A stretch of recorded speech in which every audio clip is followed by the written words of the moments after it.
Thank you very much for joining me again. I will be continuing on this series, Learning to Fly, IFR.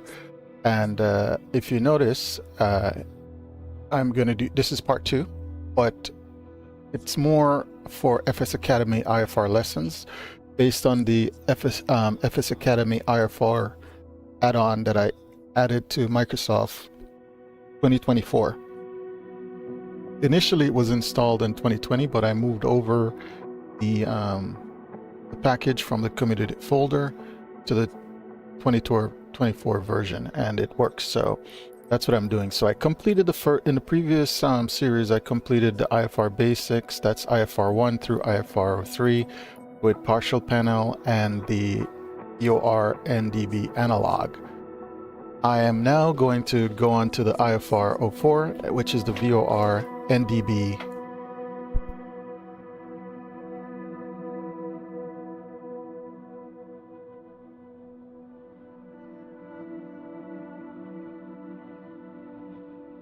Sorry, IFR 04 and the VOR NDB glass cockpit. So it's a much nicer plane.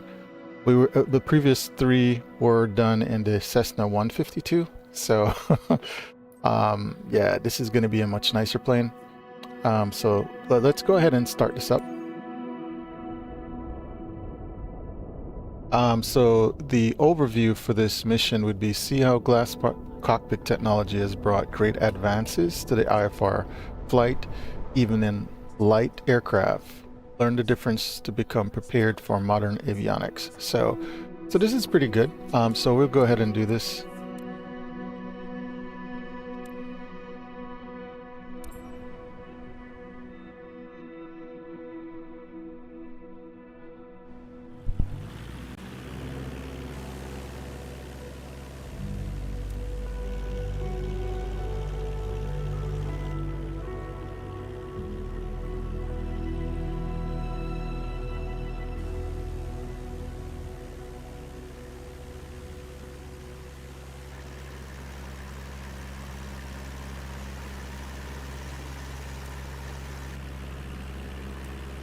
All right, let's go ahead and do this.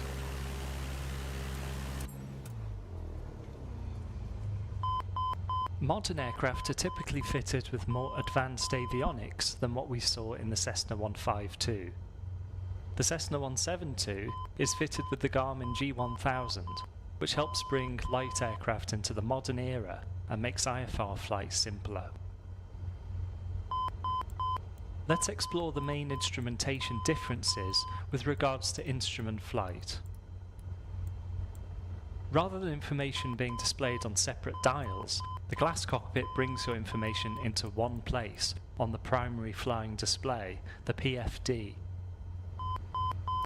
The typical scan pattern remains, with attitude at the centre, airspeed on the left, heading below, and altitude on the right. Further right of the altimeter is the VSI. Nav radios are at the top left, and communications radios at the top right. In the 152, we had to adjust the OBS to centre the CDI with a 2 indication to set a direct course to the beacon. Here we can simply turn towards the blue bearing 1 needle, or click the centre of the course barrow knob found on the right side of the PFD. Clicking will automatically set the CDI to an inbound course to the VOR. Twisting this course knob will allow you to set a desired course, shown at the top right of the HSI. Now for the ADF. Tuning the ADF is done with the ADF DME button at the bottom of the PFD. There is no auto ident on the ADF, so the ident button has been selected to listen to the Morse code.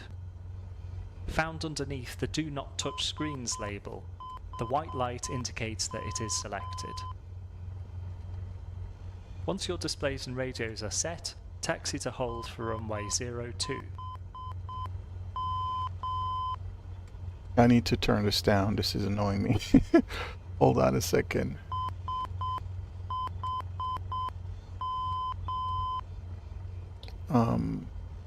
Which volume is this?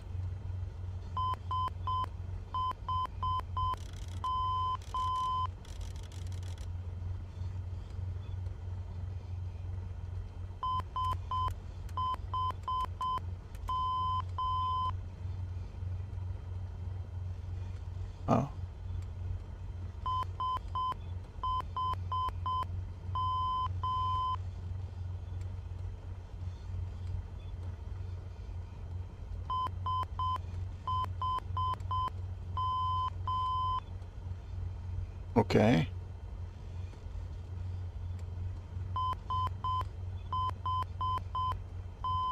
How do I turn this on this? Hold on, let's see. This is a little bit annoying for me.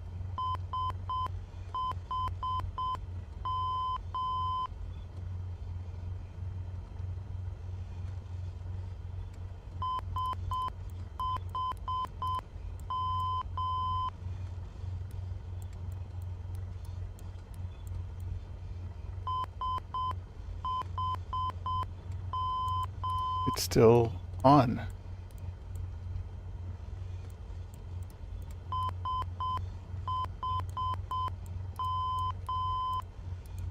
Wow. Sorry guys, I am just, this is gonna annoy me if I'm hearing this Morse code in my ears throughout the flight. I thought those would turn it down, but apparently not.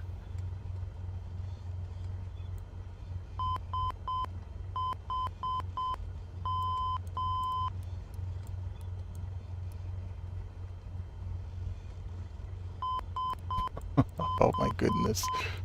I need to turn it down. Alright, I'm gonna have to fly with that, but it's not what I was looking for, to be honest. This is not...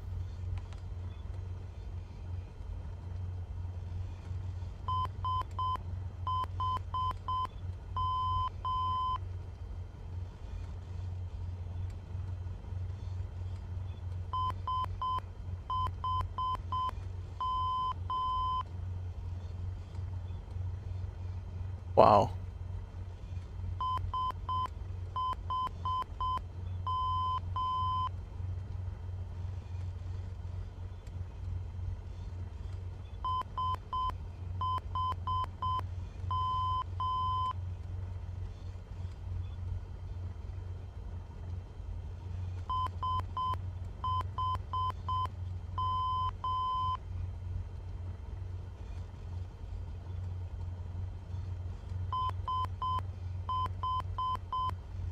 Alright, you know what? Let's move on.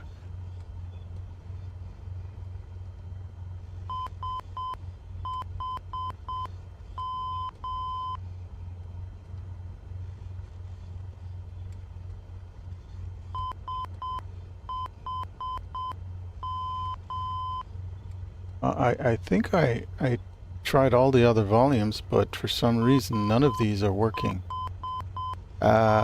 Please.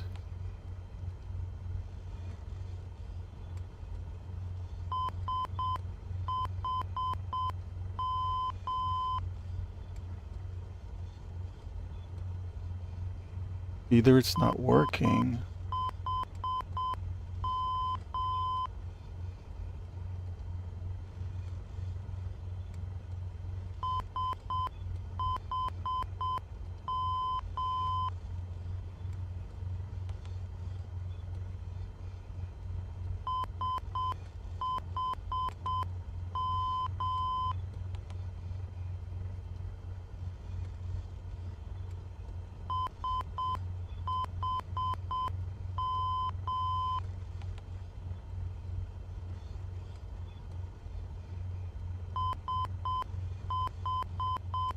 Wow.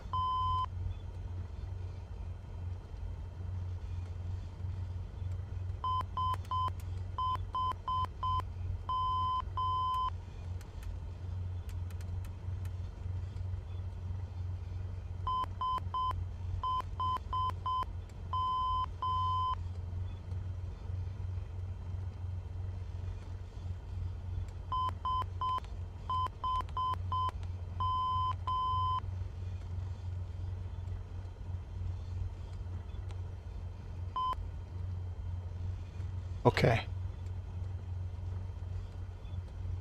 Thank God. That was so freaking annoying. Excuse me. Alright, yeah, let's go ahead and do this now. Alright.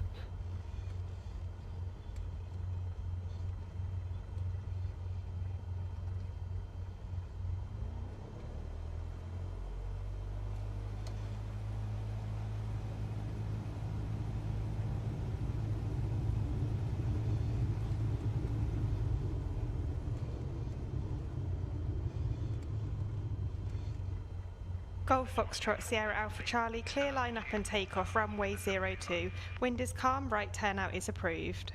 Take off straight ahead and climb to an altitude of 2,000 feet. 2,000 feet and take off. Clearance approved. Pop out manager real quickly. All right. Let's do this. All right.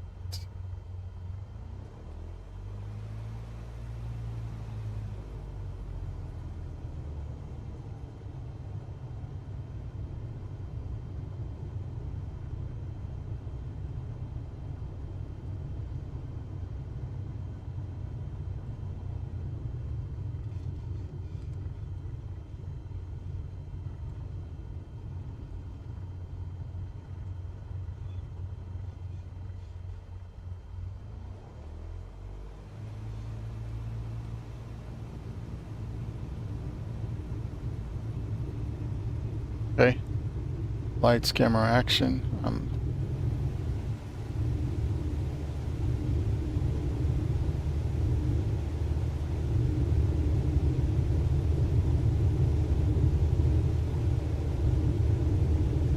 Airspeed's alive, instruments in the green, rotate 55.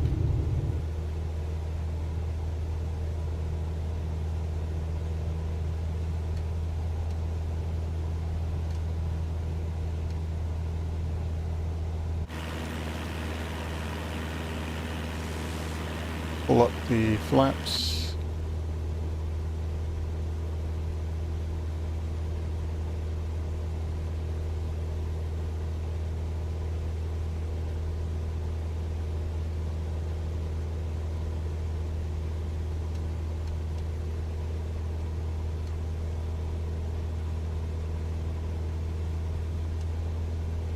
Climbing to 2,000 Start making feet. a right turn to heading 090. Right turn to 090. Turning to east.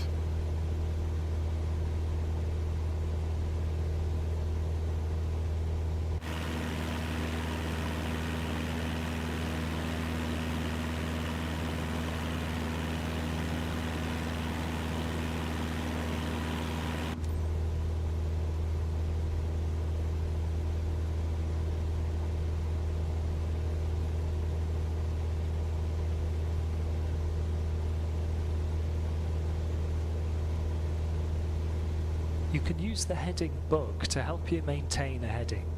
Okay. It's been set to 090 for you. For future turns, use the heading knob found at the left side of the PFD. Autopilot off, please. For future turns, use the heading knob found at the left side of the PFD to set your desired heading. It's important not to confuse the nav aid needles when flying IFR. We've set the VOR to bearing 1, the thin needle, and the ADF to bearing 2, the thicker needle. Continue on heading 090 at 2,000 feet. We're at 1,750, climbing to 2,000 feet.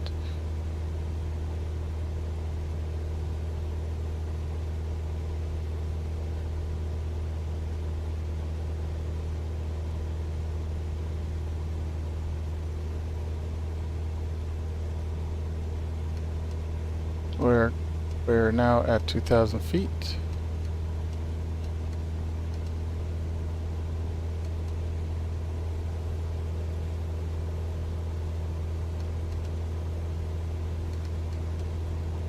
Let's trim to level off. Now please make a right-hand turn to heading 180. You can use the heading book to help you with this. Okay. 180.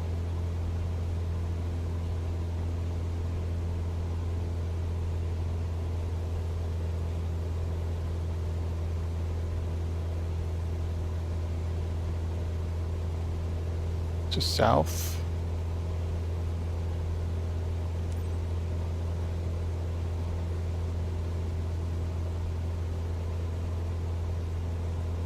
All right. Now we're established on a heading of south, see that the bearing 2 needle's tail is being pulled around just like it was on the Cessna 152's yellow ADF. What? Oh. I can't see that if I'm also flying the airplane buddy. I don't see what you're referring to because it's not here, so.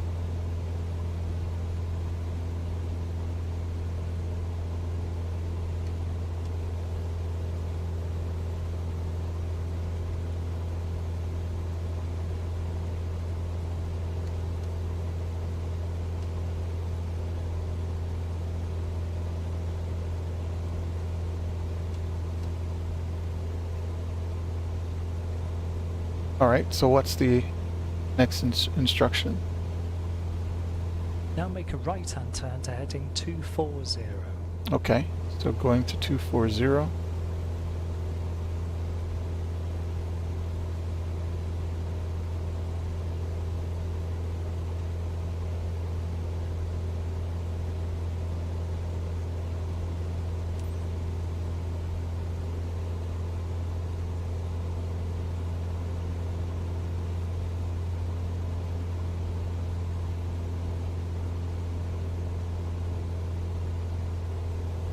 Flying on this heading of 240 will demonstrate how the head of the needle is pushed away from your heading.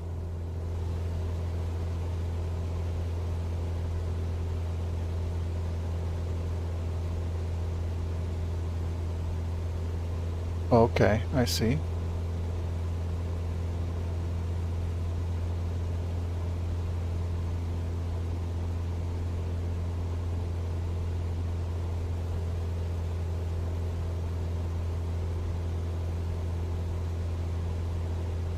Now make another right-hand turn directly to the 𝘓𝘪𝘯𝘨 NDB. We do this by turning towards the head of the blue bearing 2 needle.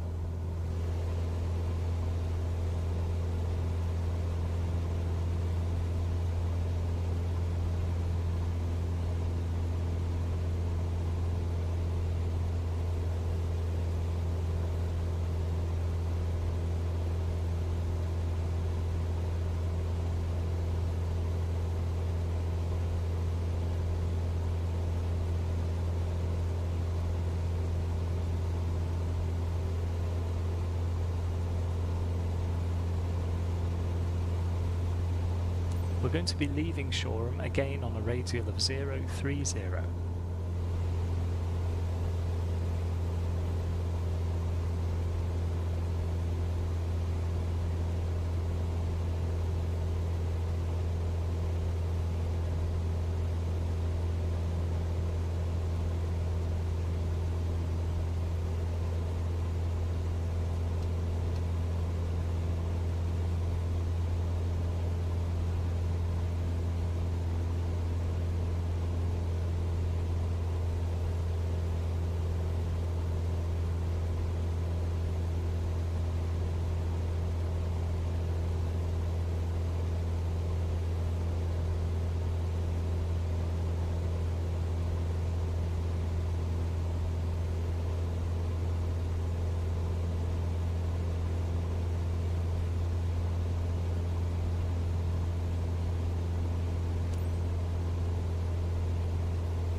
Now we're reaching the NDB, start a rate 1 turn to the right to heading 030.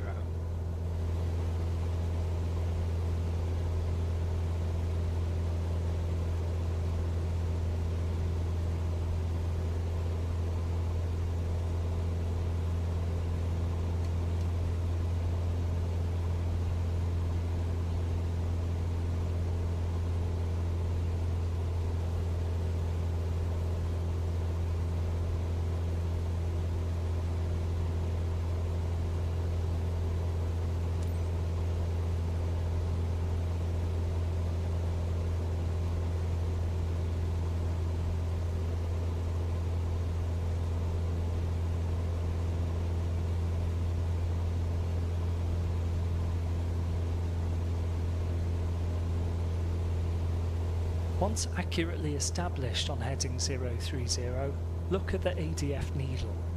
The tail of the needle will be pulling towards your heading. Intercept and follow the 030 radial for a short while.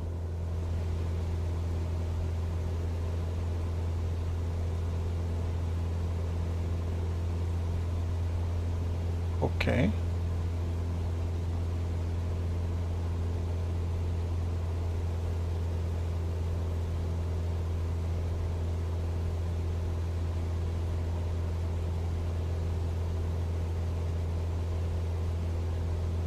Am I missing something? I think...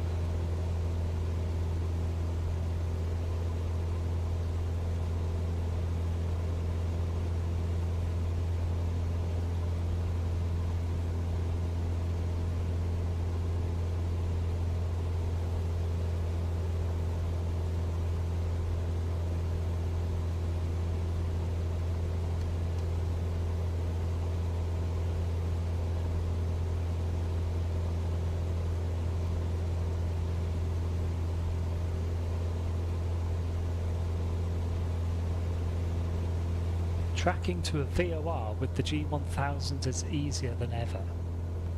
Rather than setting an OBS, simply click the course barrow knob on the right side of the PFD to automatically centre the CDI on the inbound course to the VOR. Click it now and see it centre at roughly 125 degrees. Watch how the CDI bar moves as you continue flying ahead. Hold on.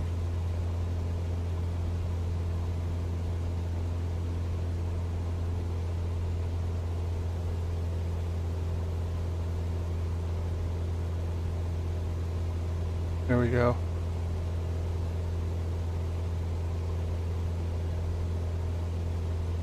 I don't see it, but... Remember to maintain 2,000 feet throughout this lesson.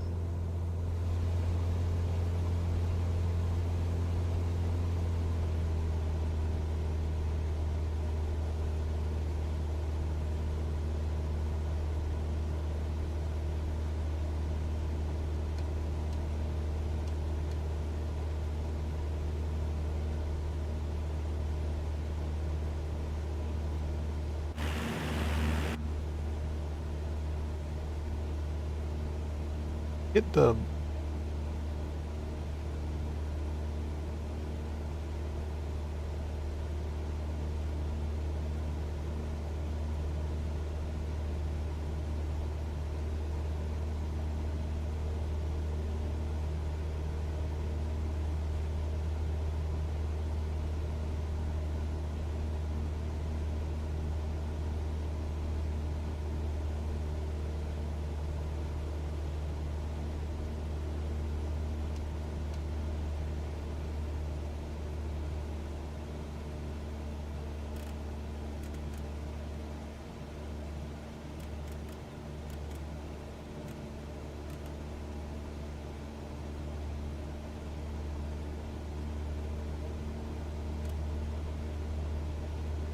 Remember to maintain 2,000 feet throughout this lesson.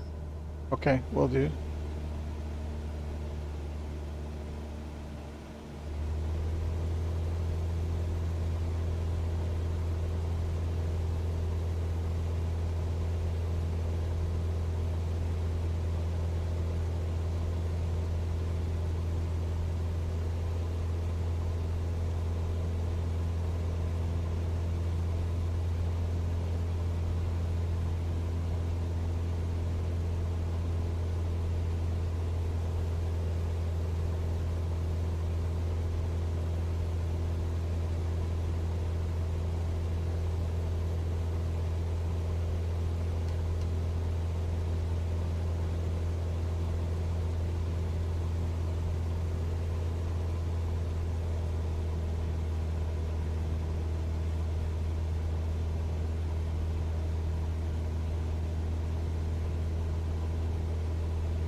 I wonder if I'm gonna get any more instructions.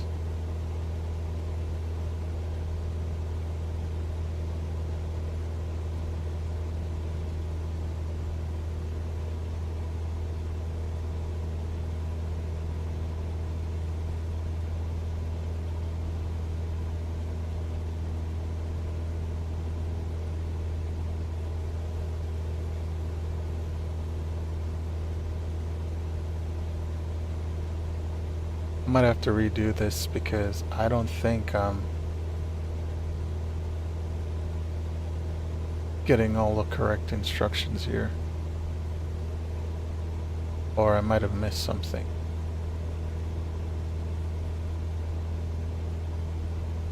I hope I don't have to. Well, it's a part of learning. Repetition until you master. Oh, let's see. What is he saying or not gonna say?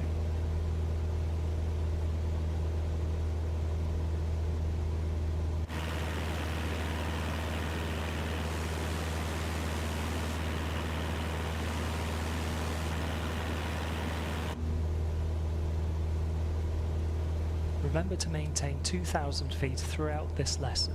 Yeah, but what do you want me to do?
Alright, so I hope I didn't miss anything right now because I might have to restart because that would suck.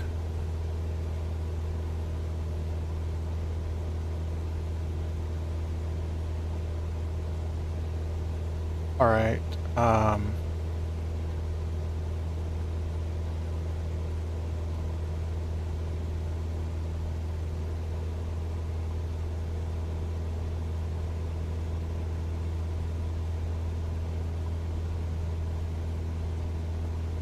alright, no more instructions? Is that it? Or, let me see, am I supposed to do something? I don't know. I'm just gonna make a turn just to see if he'll give me any other instructions because I don't hear anything else from him. Not if he'll repeat what I'm supposed to be doing.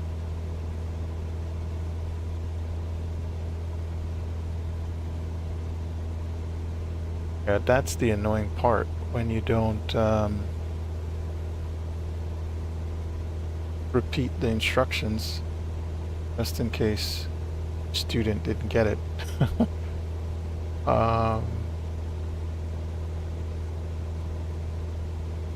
Okay, it's a little bit annoying. I don't hear anything else from him, so I'm just gonna restart this just to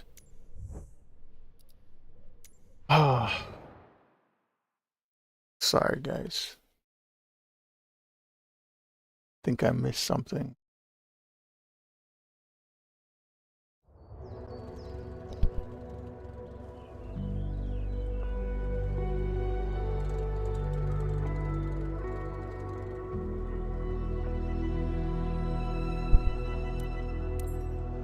Let's go ahead and Modern aircraft are typically fitted with more advanced avionics than what we saw in the Cessna 152. The Cessna 172 is fitted with the Garmin G1000, which helps bring light aircraft into the modern era and makes IFR flights simpler. Let's explore the main instrumentation differences with regards to instrument flight. Rather than information being displayed on separate dials, the glass cockpit brings your information into one place on the primary flying display, the PFD. The typical scan pattern remains, with attitude at the centre, airspeed on the left, heading below, and altitude on the right. Further right of the altimeter is the VSI. Nav radios are at the top left, and communications radios at the top right. In the 152, we had to adjust the OBS to centre the CDI with 2 indication to set a direct course to the beacon. Here we can simply turn towards the blue bearing 1 needle, or click the centre of the course barrow knob found on the right side of the PFD. Clicking will automatically set the CDI to an inbound course to the VOR. Twisting this course knob will allow you to set a desired course, shown at the top right of the HSI.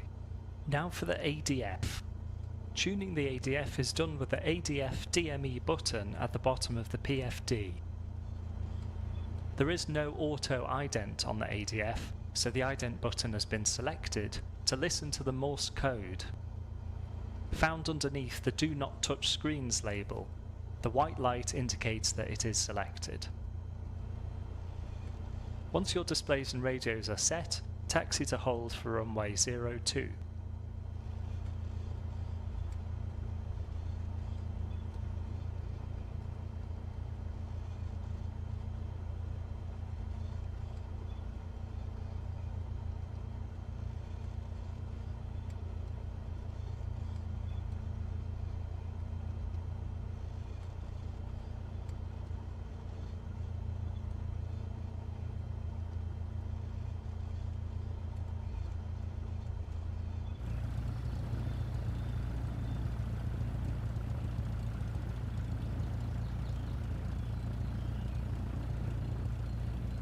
All right, let's go finish the checks.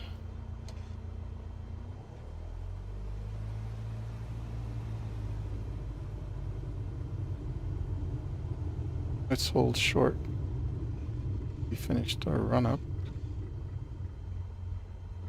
Golf Foxtrot Sierra Alpha Charlie, clear line up and take off, runway 02. Wind is calm, right turnout is approved. Take Right off turn out straight ahead approved. and climb to an altitude of 2,000 feet. Okay. Take off, climb 2,000 feet.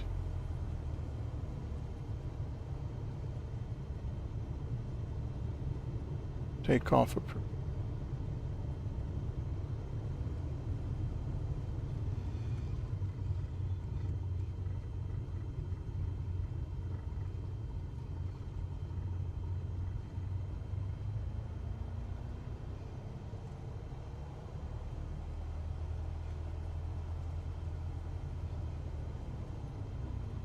Lights, camera, action.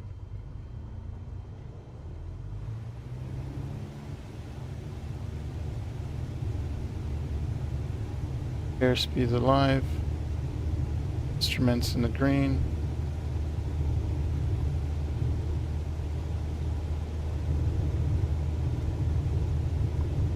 $55, rotate.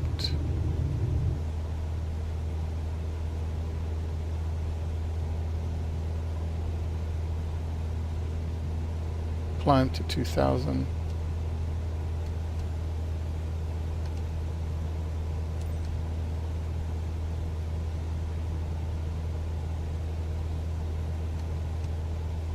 Let's pull up the flaps.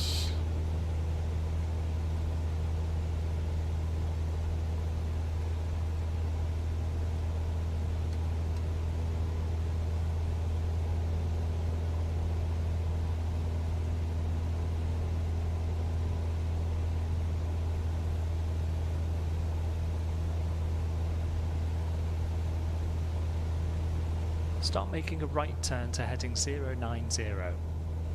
090.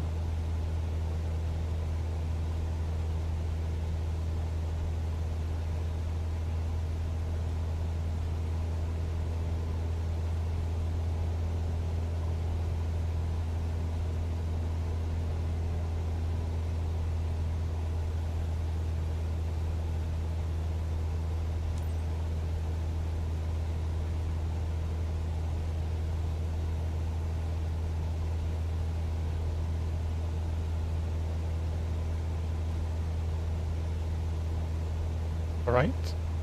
You can use the heading bug to help you maintain a heading. It's been set to 090 for you. For future turns, use the heading knob found at the left side of the PFD to set your desired heading. It's important not to confuse the nav aid needles when flying IFR. We've set the VOR to bearing 1, the thin needle, and the ADF to bearing 2, the thicker needle. Continue on heading 090 at 2,000 feet.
Now please make a right-hand turn to heading 180. You can use the heading bug to help you with this. 180.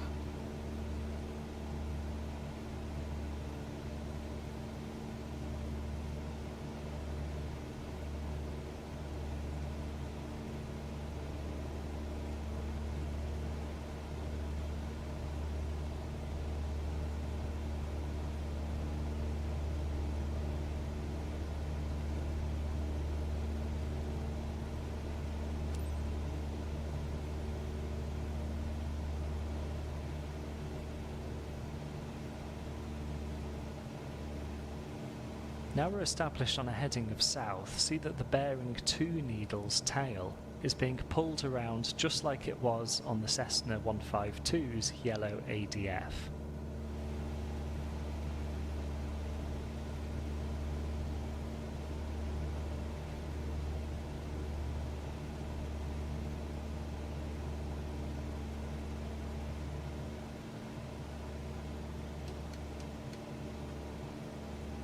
Remember to maintain 2,000 feet throughout this lesson.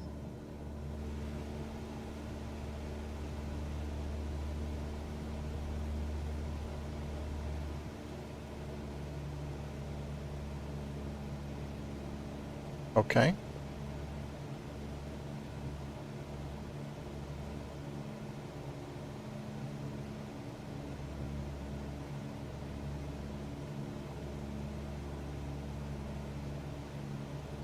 Now make a right-hand turn to heading 240. Okay, turning to 240.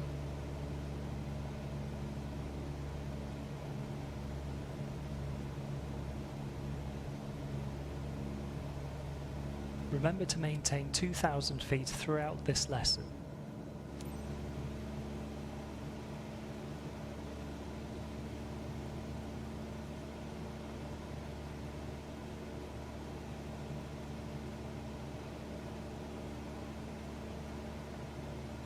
Flying on this heading of 240 will demonstrate how the head of the needle is pushed away from your heading.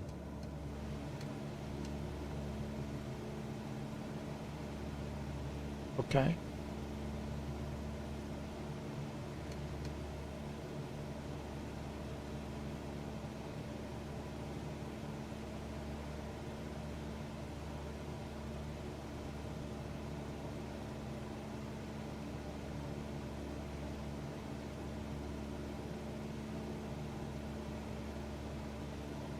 Now make another right-hand turn directly to the Shoreham NDB.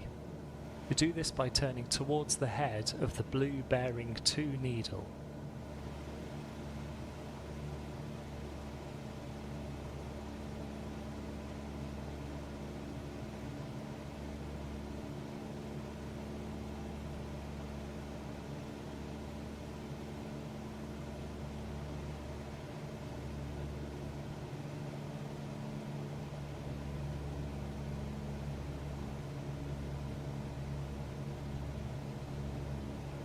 We're going to be leaving 𝘓𝘪𝘯𝘨 again on a radial of 030.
Alright, so I'm flying bearing 2 needle.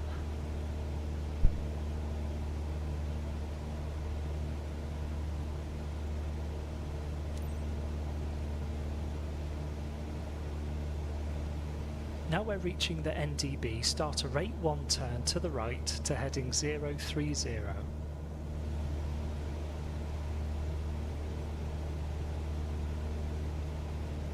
So turning to 030, turning to the right.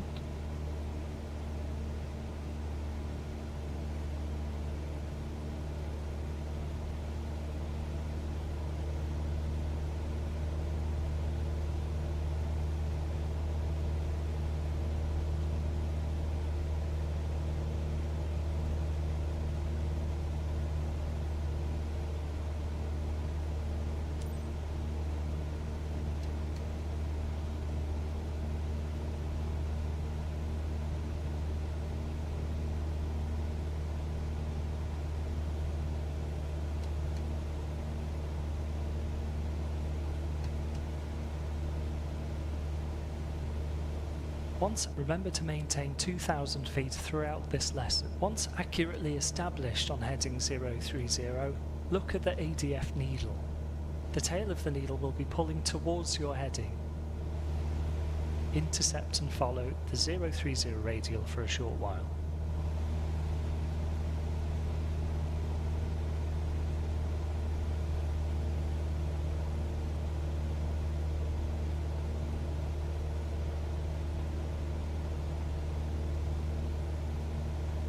Remember to maintain 2,000 feet throughout this lesson. Move this, let's do this.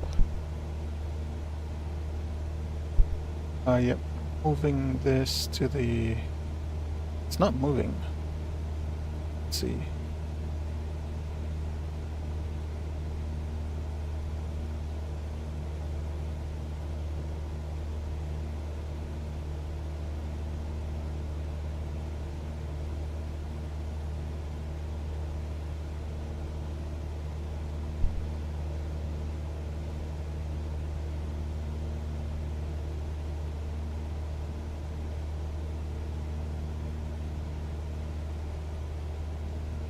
Tracking to a VOR with the G1000 is easier than ever.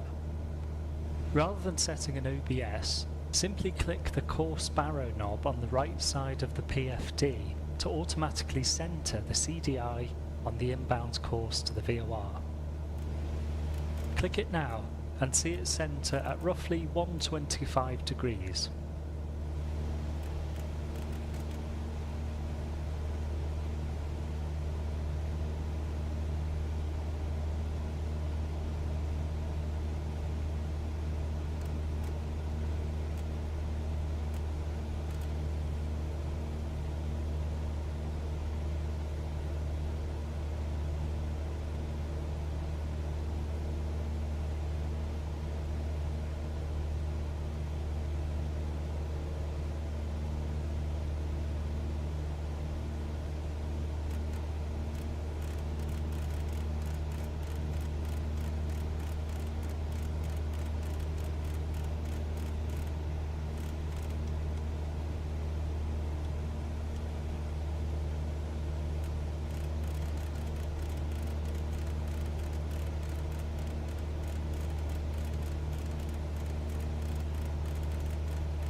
Watch how the CDI bar moves as you continue flying ahead.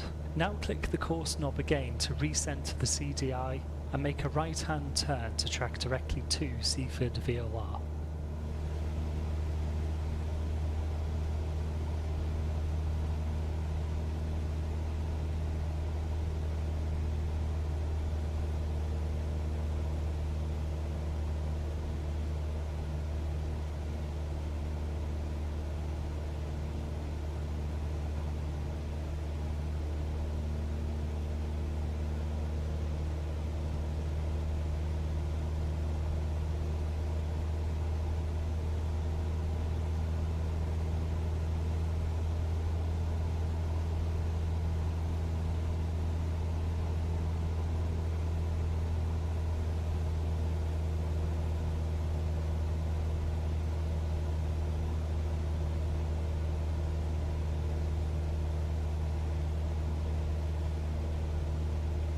Remember to maintain 2,000 feet throughout this lesson.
I think he was explicit enough. He didn't clearly state the intentions, and I am a little bit frustrated with how he went about this, and he doesn't do any clarification. This instructor's barely okay.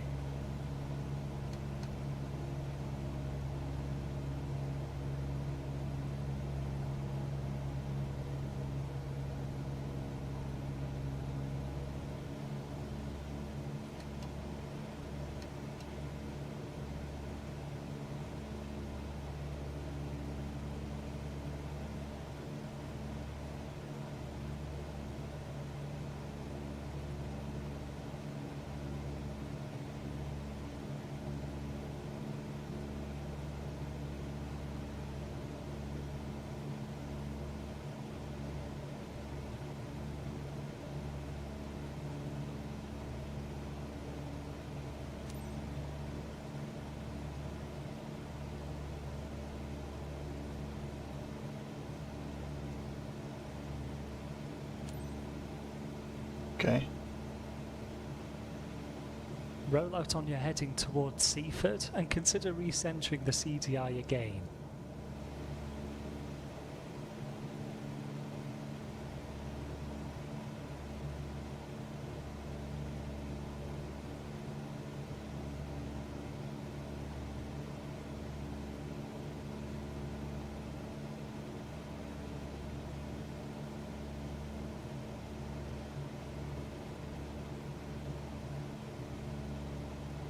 To demonstrate using the CDI, make a right turn to heading 180.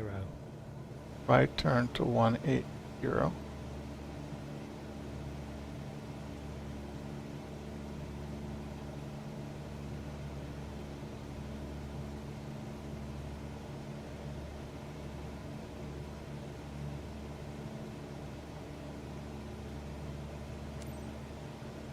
Roll out on heading 180 and watch the CDI bar.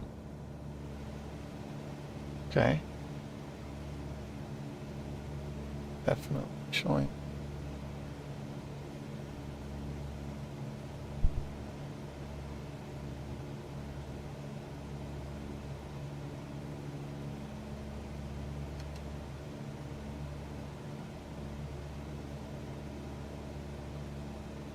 Now that we're flying south, you can see the CDI bar moving to the left, indicating that you should fly left to regain your course. Centre the CDI again and turn towards Seaford. Alright, let's do that.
Okay.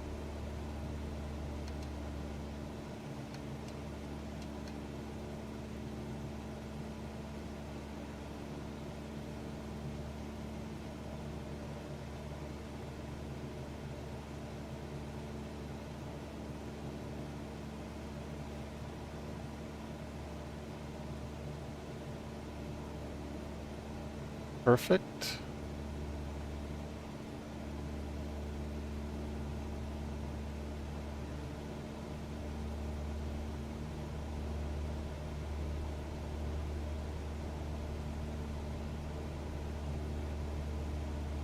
So that's covered tracking directly to the VOR using the course knob. Now let's try intercepting a particular radial, which will be the course of 130. Okay.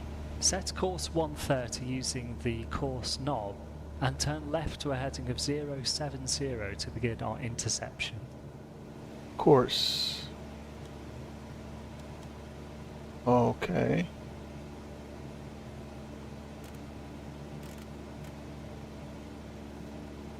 Course. Set CDI to 130.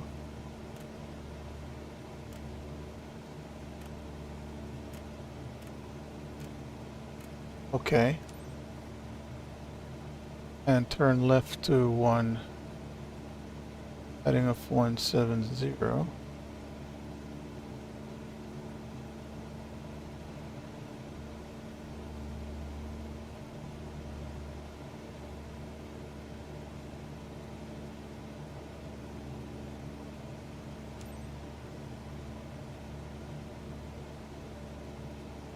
Flying on our intercept heading, you should start to see the CDI bar returning to centre. As the CDI becomes almost back to centre, turn to heading 130 to maintain or remember to maintain 2,000 feet throughout this lesson. As the CDI becomes almost back to centre, turn to heading 130 to maintain our course.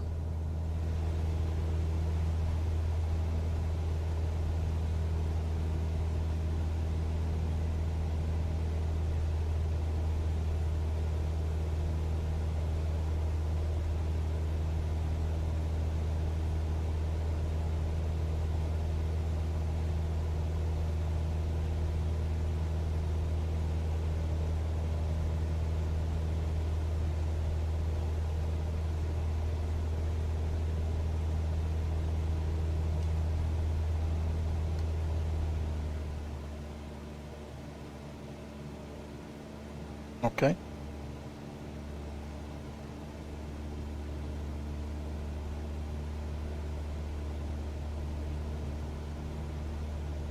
So far we've tried tracking directly to a VOR and intercepting a radial inbound.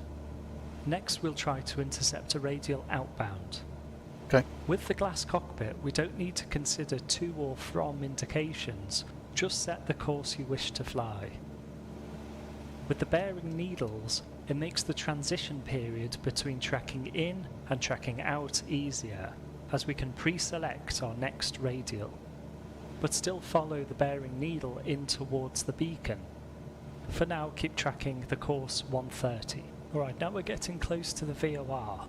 Pre-select your outbound radial of a course of 180, but for the time being keep tracking to the VOR station using the bearing needle.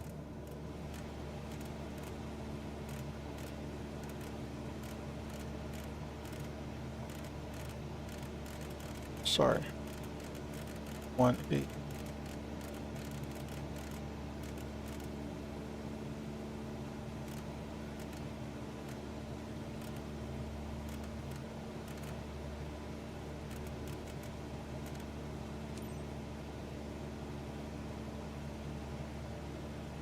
Alright, Now that we've very nearly reached Seaford VOR, turn right now onto a heading of 180, which will get us to leave on the 180 radial.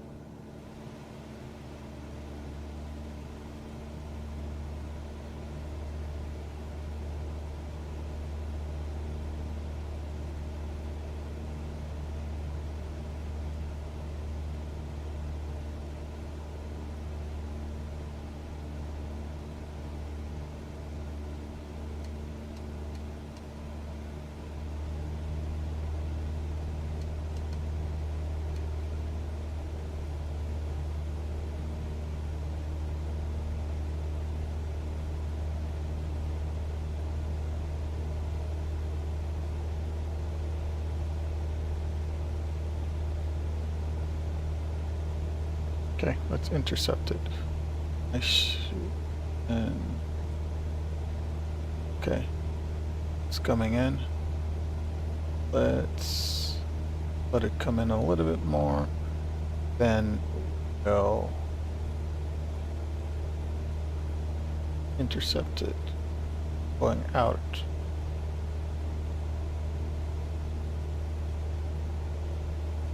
We're almost there.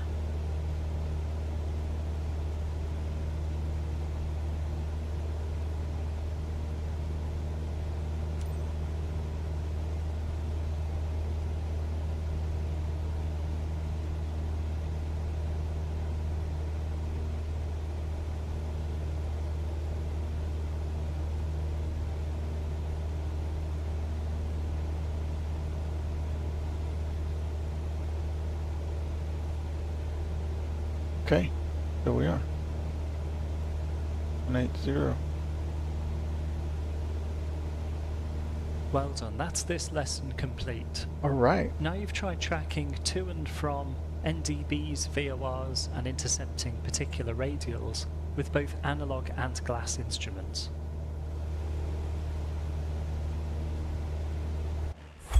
Alright. It's done. So let's see how I did. This is actually pretty useful. Again, as I mentioned, I'm using the FS Academy IFR add-on for Microsoft Flight Simulator 2020. I moved the community folder over to 2024. So I'm able to use it within the Microsoft Flight Simulator 2024. So yep, this is actually pretty good. It's a useful tool if you want to learn to fly. And I've been using it, so it's really detailed and a good tool to use if you're interested in learning. So let's go back to the main menu and see what other options I have. So I'm now on the, all right, this is another one I'll venture in, the FS Academy Commander. This one gives you emergency situations that you're supposed to learn how to get out of when you're flying. So this is really good to prepare you to react to emergent situations. It gives you a manual, so it will give you the checklist and how to execute, like engine out failure, what you need to do. First, fly the airplane to a glide speed, then you go through your checklist to and select a place to land, of course, and then you go to the checklist to try and restart, and then if not, then it gives you a checklist to shut down the gas and other things to make sure you can safely do an emergency land as possible. So yep, but this is what we're doing, the FS Academy IFR. So I just finished the IFR 04 lesson, which is the VOR and EB glass cockpit. So the next one is holding, and I guess we could do an approach to NDB approach and then ILS approach. So these are some really good lessons. Circle in, and then you do your IFR skill test. So let's go to holding. That's where we are now. In the overview for this lesson, it details learn and demonstrate the 3 types of hold entry and how to account for wind drift once in the holding pattern.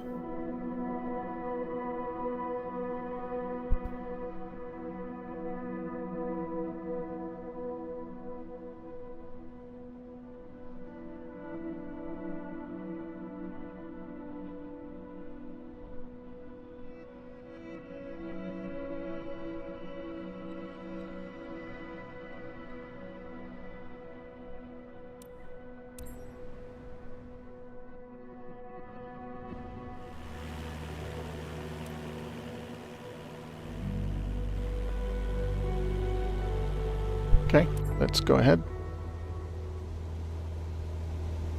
When flying, sometimes we need to wait for our turn to land at a busy airport. Or to commence an instrument approach, we have to arrive at the beacon aligned within 30 degrees of the procedure's outbound leg. Otherwise, we have to complete a holding pattern first. We'll start with a direct entry and complete a lap of the hold. Intercept and fly the 030 course to Southampton. A hold is made of 2 courses, an inbound and an outbound, plus 2 180 turns, usually to the right. Okay. The technique used to enter the hold depends on the direction from which we arrive. A hold consists of reaching the VOR or NDB, turning right to the outbound leg, fly for 1 minute and then turn right to the beacon again. The inbound holding course is 030. We're currently on a heading to intercept the 030 radial inbound to Southampton VOR. As we're approaching already aligned with the holding course, we make a direct entry.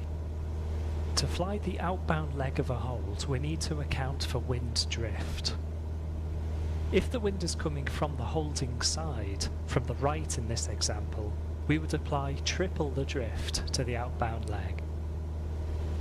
If there's a crosswind of 10 knots and we're flying at 60 knots, it would make us drift downwind by 10 degrees.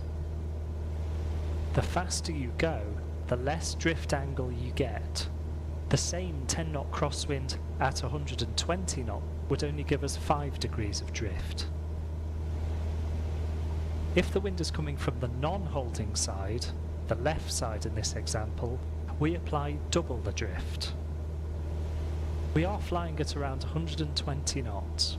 A light 5 knot wind from the west means we'll apply 5 degrees of drift to our 210 outbound leg, meaning our outbound heading will be heading 215. We only apply double or triple the drift to the outbound leg once established in the hold, and not during the entry procedures themselves. All right.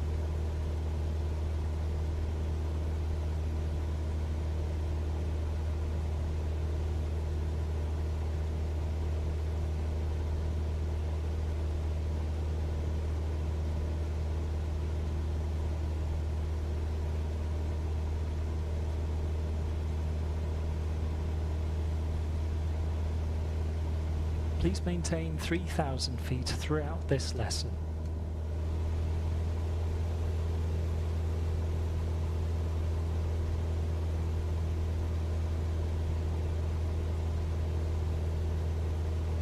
Alright, climbing back to 3,000 feet.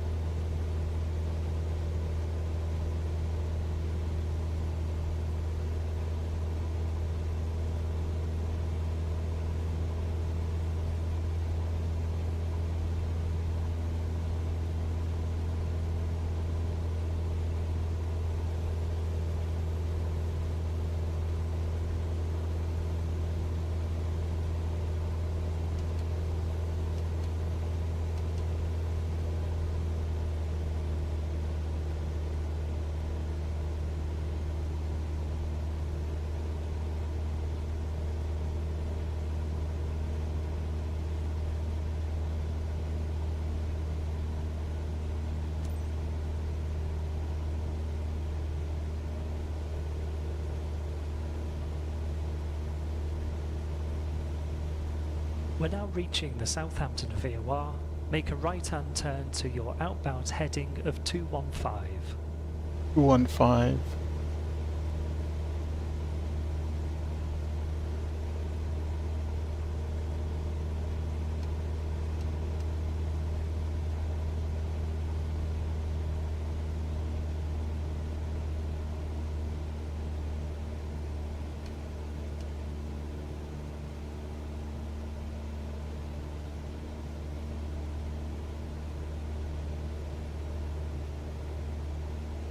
When you've completed your turn, start timing for 1 minute.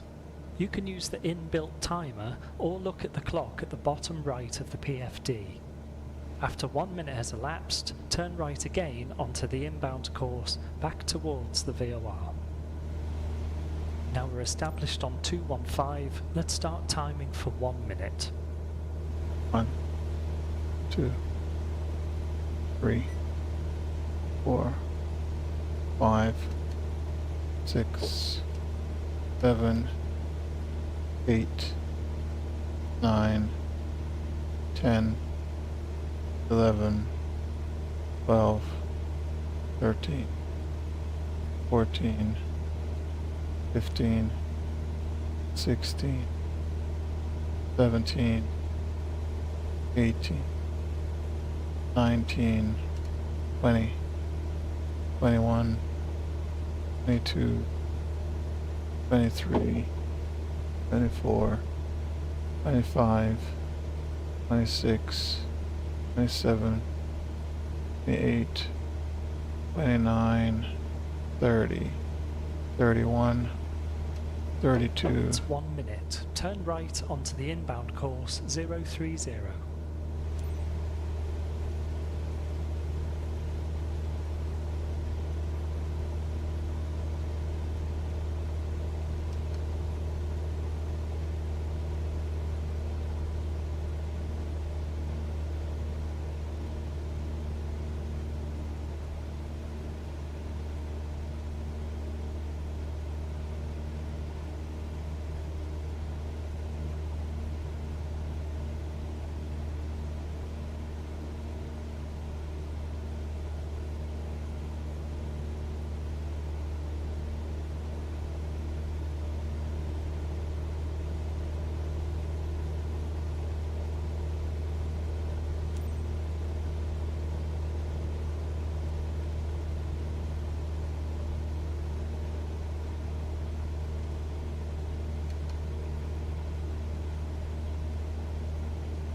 Good, that's a direct entry completed. Leave Alright. the VOR on heading of north. You can keep the CDI set to course 030 throughout this mission. As Good. we fly north, we'll discuss the teardrop entry.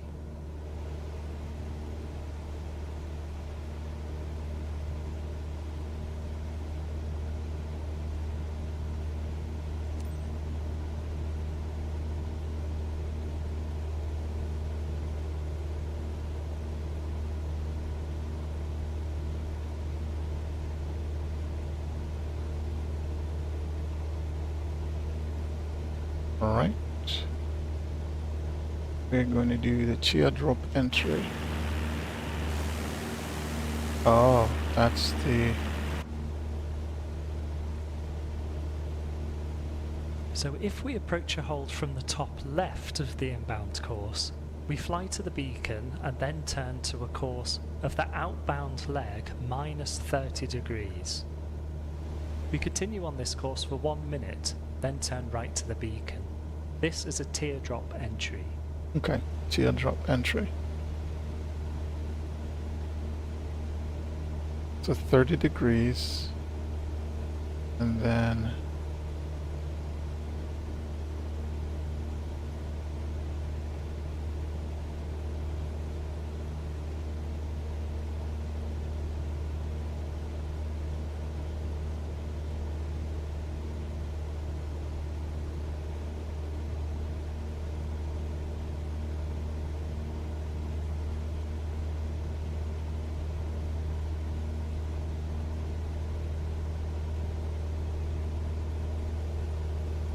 Okay, now please make a left-hand turn back to Southampton VOR.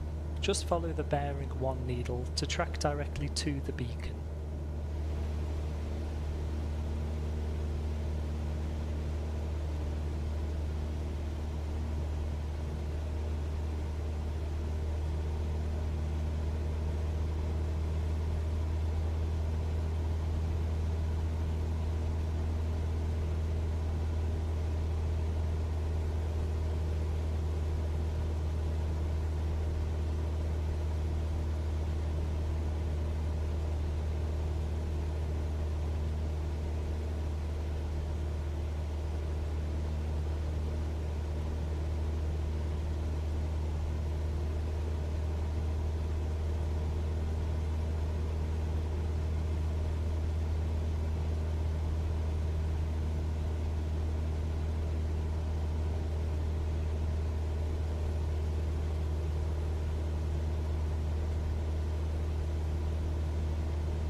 The outbound leg, please maintain 3,000 feet throughout this lesson. The outbound leg of our hold is 210. So 210 minus 30 is 180. So we'll leave the VOR on heading 180 for 1 minute.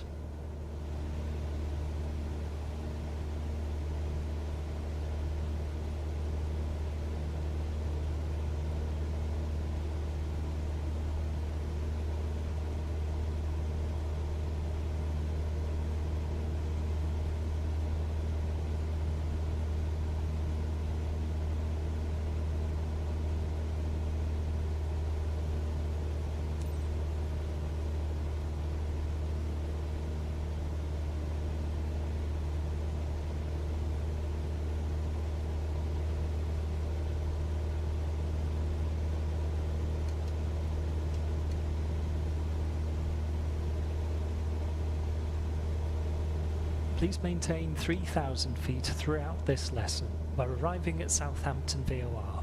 Fly heading of 180 for 1 minute.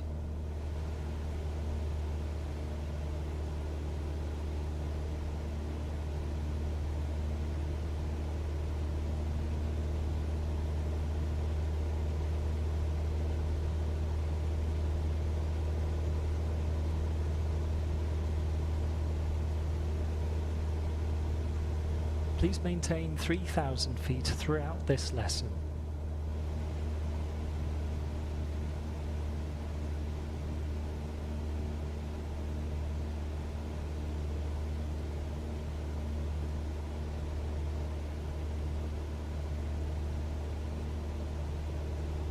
all right, almost there for 1 minute.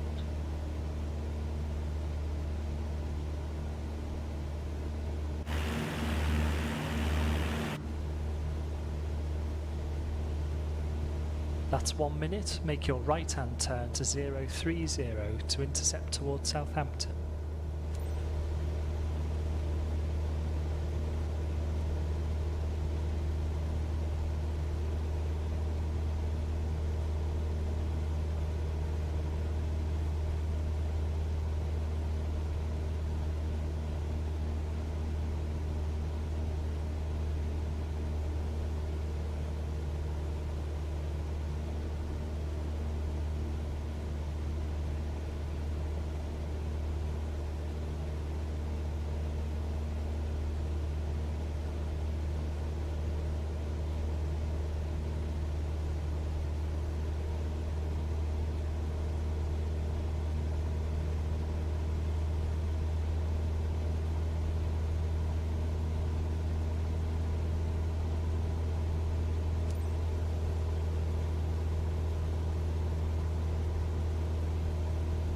Please maintain 3,000 feet throughout this lesson.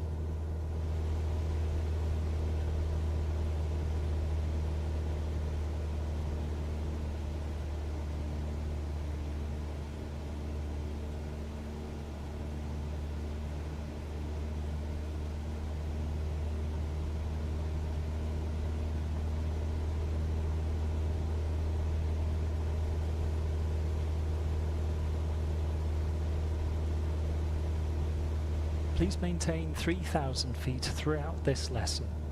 Okay. Here we are reaching Southampton VOR again, completing our teardrop entry. This time leave Southampton on a heading of 060. 060.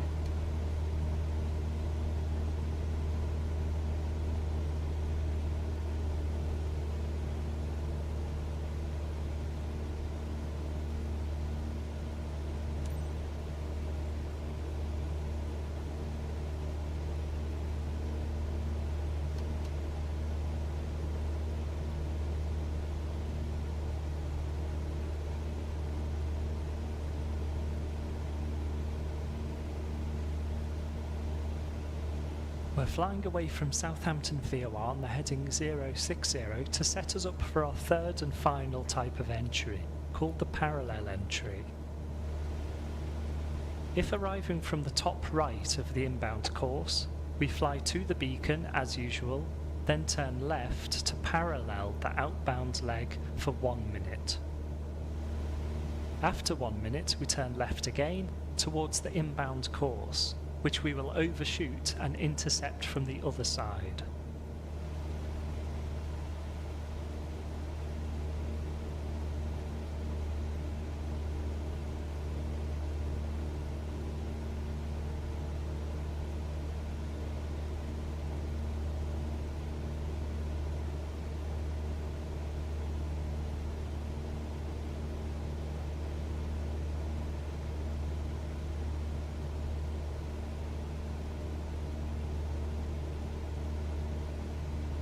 Okay, now make a right-hand turn back to Southampton VOR and set us up for a parallel entry.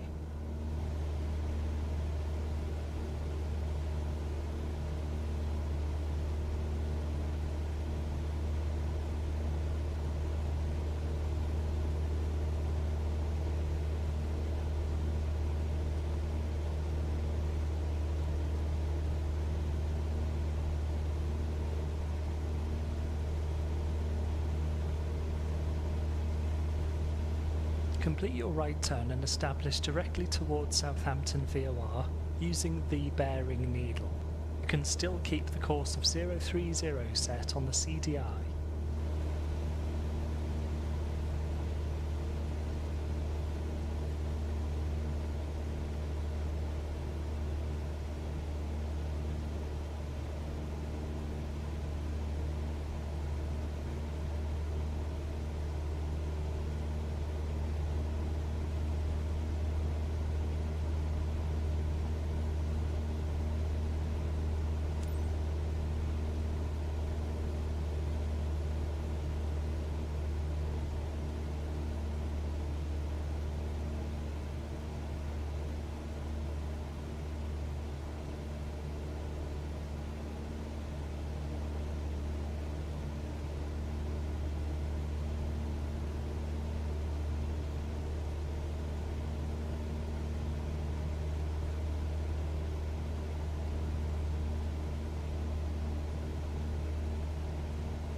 Excuse me.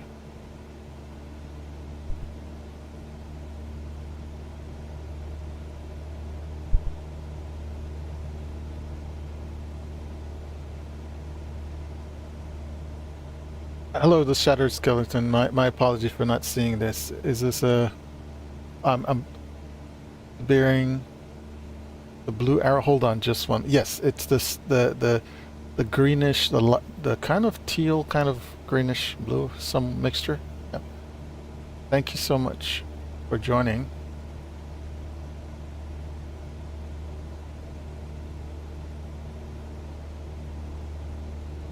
We're reaching the VOR. Make a left turn now to heading of 210 for 1 minute. All right, 210 for 1 minute. So I am heading to 210.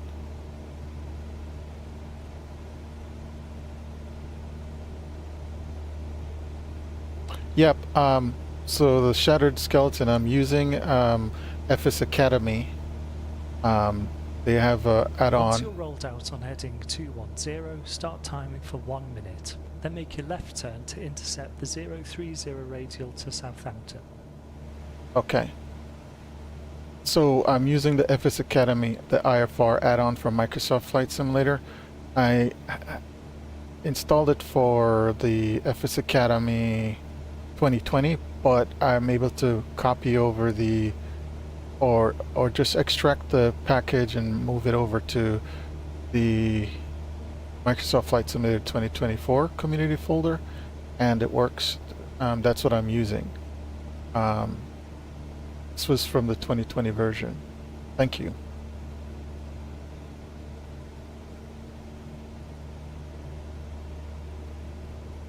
So they have quite a few. They have VFR. The commander one is really nice as well, because that gives you emergency procedures. So that's all the lessons they teach you. So it's about the emergency procedures. That's 1 minute elapsed, so make a long left-hand turn all the way round to intercept the course of 030 to Southampton VOR. Okay. You'll certainly overshoot the course, so intercept from the other side. Okay. So yeah, I'm just following the instruction. But yeah, so but the commander is really good. It's landing from YouTube. That's really cool. I stopped playing and forgot. Okay, no problem. Yeah.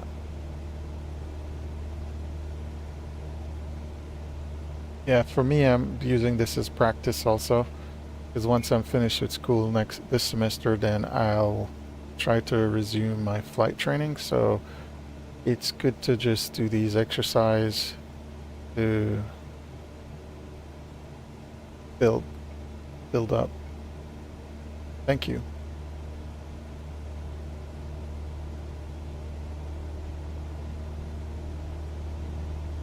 So I'm overshooting so I can intercept it.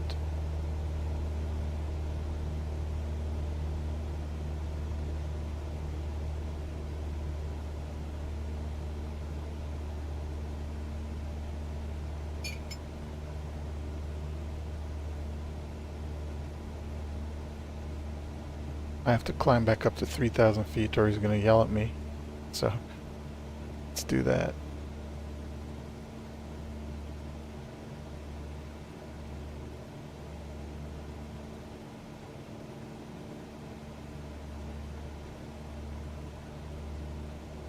Hey, it's okay. But hey, it's never too late for a shower of rain, so you could always do it if you feel that it's something you want to do.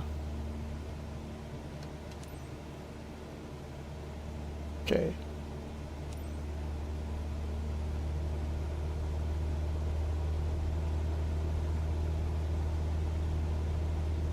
So I was a little bit too fast. I lost it again. I have to recenter this. Excellent. That's the lesson on halting patterns complete. Thank you. All right. So let's see what my feedback is from. Right. Thank you. Got a good score, it seems. So thank you. But yeah, you know what? I'll show you what it looks like. So if you look here, yep, this is I mentioned the commander. This is the series of where you can do different emergency procedures, like if there's a blackout in your cockpit, if you're in sub-zero temperature with icing and different things, what you need to do. Right knuckle, white knuckle. This is a spanner in the works. So different emergency procedures, flying by numbers, Drift Down, Tempest. These are different titles, the Miracle, Wind Shear, and the High Roller. So those are the different lessons for the Commander. The one I'm using currently though is the IFR, FS Academy IFR, and the one that I just finished was the holding one. So I went through these already, which is the basic IFR, partial panel, VOR, NDB analog, and the VOR NDB glass cockpit. So yeah, those are the ones. And I think maybe a VOR approach. Let's see how long this lesson is. Yeah, this is a relatively short lesson, so I could go over this one. Learn how to perform a VOR approach by referring to your approach chart with guidance from the instruments alone. So yeah, and yeah, let's go back. There's an ILS as well. So there's an ILS approach as well. So VR approach, NDB approach, and it goes over the ILS approach. The departure, en route navigation, circling, and then there's a test where you have to complete a flight by yourself using all these principles. Yep, it's really good. There's also the navigator. It shows you how to navigate as well. So different topics in navigation, and then there's the basic VFR as well. So it goes, they're different, all separate packages that you can purchase individually, but they're relatively reasonable price. So if you want to do the VFR, the navigator, some of these will overlap, but it depends on where your interest lies. But for IFR, that's something very useful, especially to learn on a flight simulator. It's really good as well. So I'll jump into the next one is the approach, and this is a short, and you could repeat these as many times as you need to feel comfortable. That's one of the things in a simulator. This is where you make your mistakes and perfect your procedures. So let's go to start this one. Oh.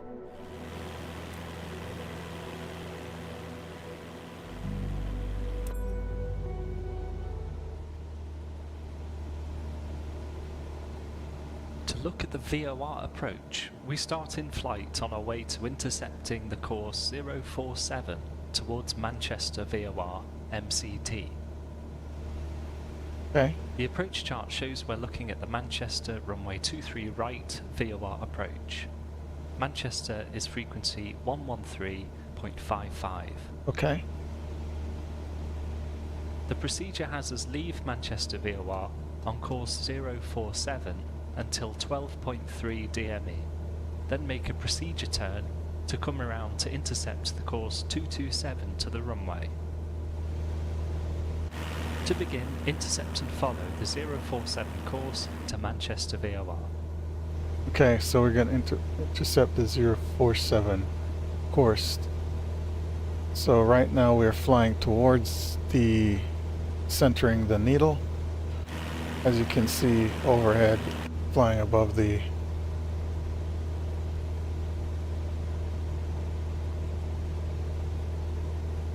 oh, I need to climb. He's gonna very upset.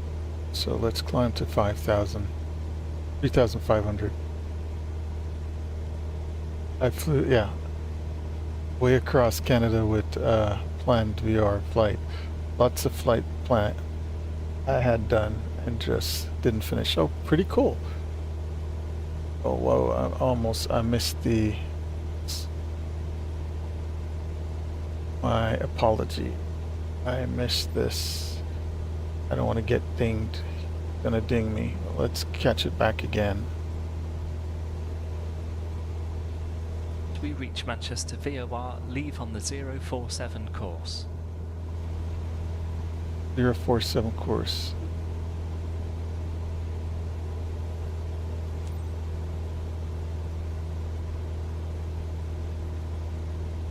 Maintain 3,500 feet for the time being.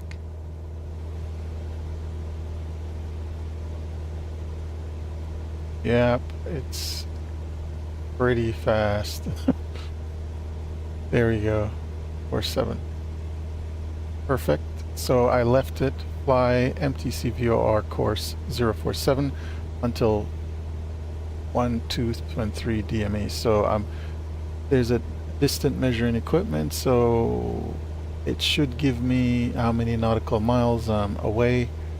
So right now 1.3, and it's counting. I have to try and maintain the setting. He doesn't want me to use the autopilot, so I have to focus on this.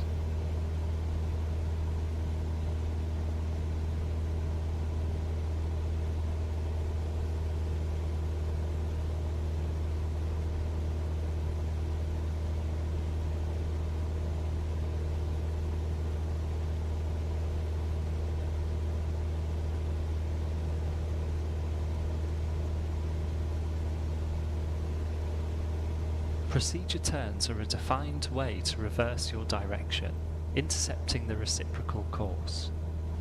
For example, you could track course 360, make a procedure turn, and then follow the course 180. Okay. They involve turning off your outbound course for 1 minute, before turning around and re-intercepting your inbound course. Okay.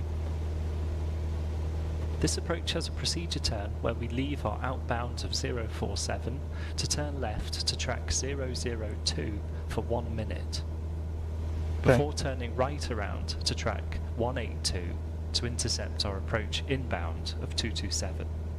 The 1 minute time starts after completing your first turn. Keep on tracking the 047 course to 12.3 DME.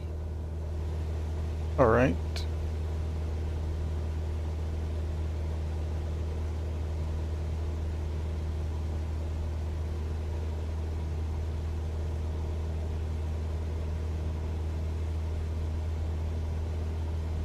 Oh, the DME is the distant measuring equipment, so it tells you, like the newer VORs. Well, it's not new anymore because now they'll have distant measuring equipment features, so they'll tell you how far you are. If you look in the magenta below, you can see there's in magenta it tells you the distance you're away from your from the VOR. So that's the distant measuring equipment. Yeah. So as you're going farther away, it will tell you that. So yeah. So it wants me to keep flying 047 until I reach 12.3 nautical miles. That's basically what it's saying.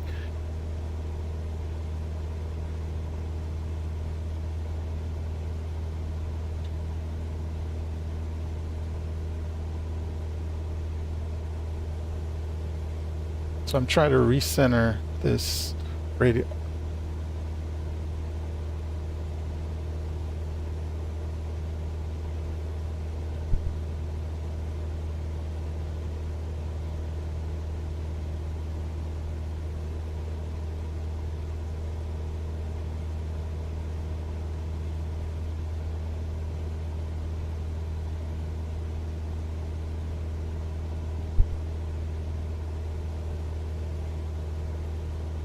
Let's look outside for a little bit, but I shouldn't be worried about outside because this is a IFR flight anyway, so I should be focusing on the instruments. Okay.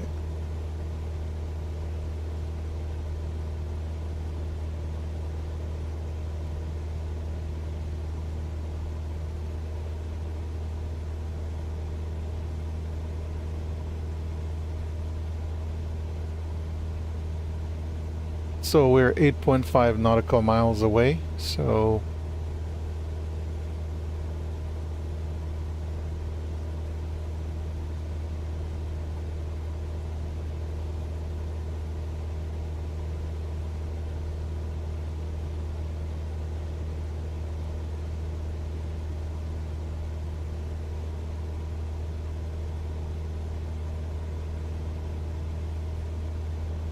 So let's recenter this to 0.47.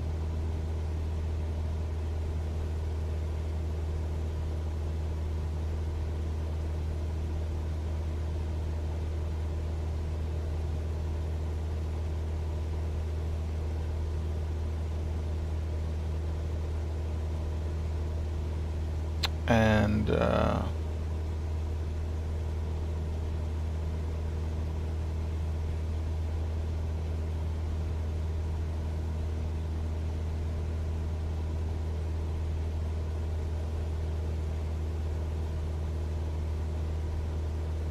we're 10.7 nautical miles, and I'm trying to get to 12.3 nautical miles before making that turn.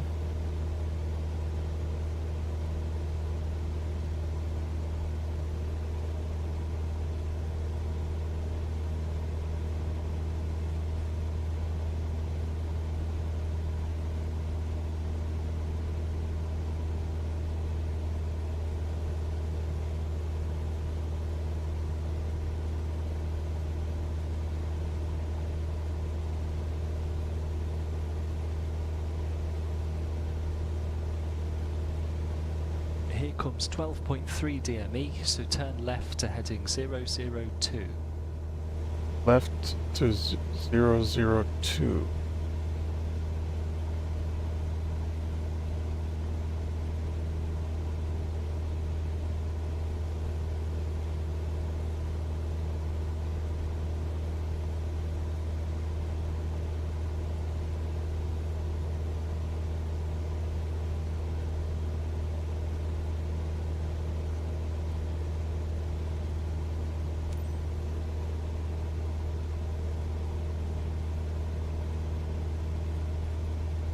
Now continue 002 until 1 minute. I'll let you know when to turn.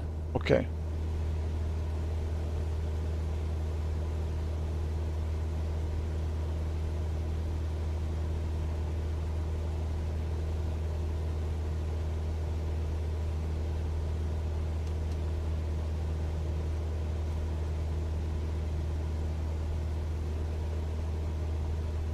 Yeah, okay. Yeah, that's true. Thank you. Thank you, the Shattered Skeleton. I appreciate your feedback also.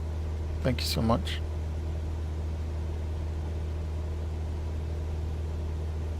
So it's about 1 minute now, be sure, so I'm waiting for him to give some other instructions.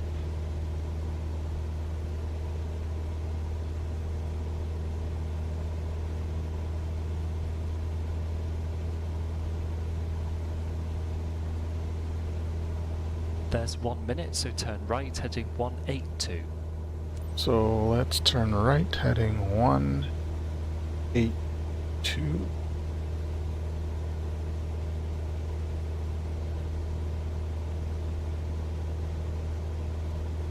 Hey, no problem. We're all learning, so I'm learning as well, so it's no problem at all.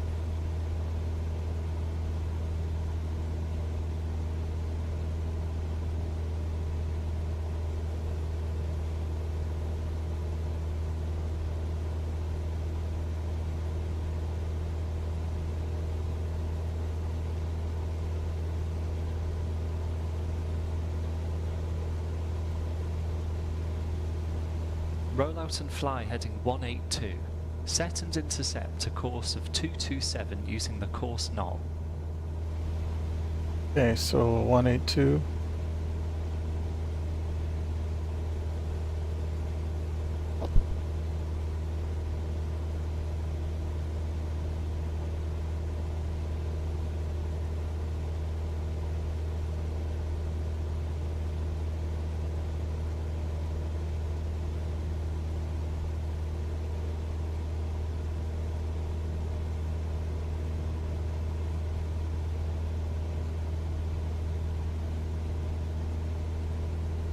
Bank angle.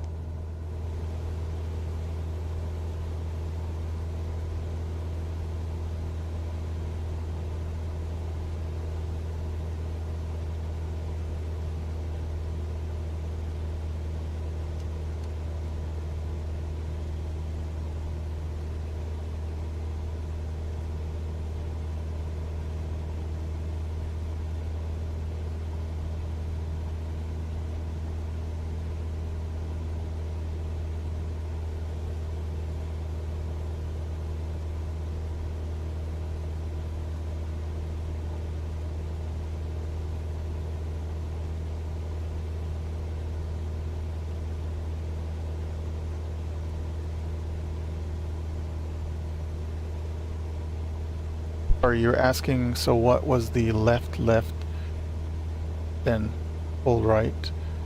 Okay. I'm not sure if I understand, but he wants me to intercept this course 227. So sometimes you have to pass it in order to recenter the CDI needle, and then okay, so it's centered right now, so I should be on 227.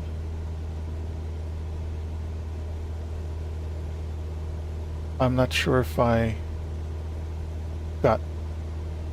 did what he wanted, because he didn't.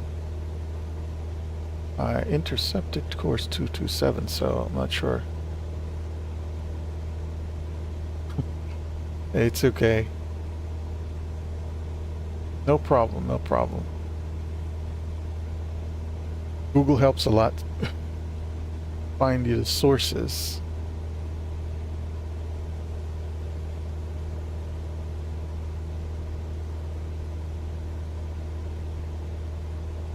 Oh no. Actually, it's correct. That's where I needed to intercept. But he's not giving me any further instructions, and I'm a little bit upset.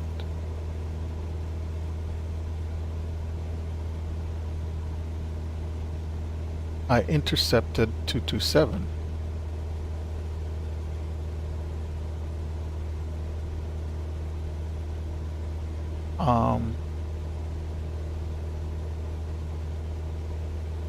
But I'm not getting any instructions.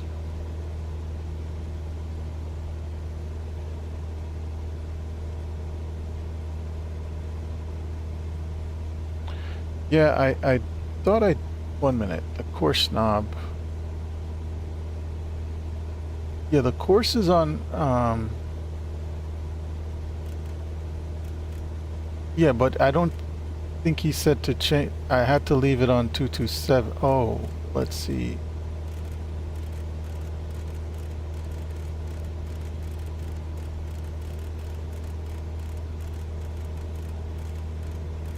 But he normally would tell me to do that. I don't know if I missed that. Thank you.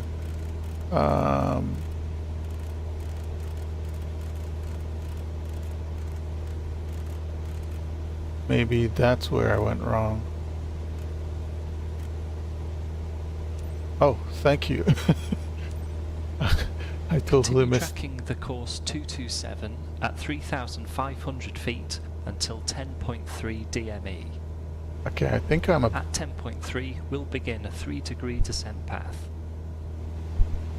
Okay, so I have to find descend. Which vertical speed to set to maintain 3 degrees descent? Use the 5 times ground speed rule.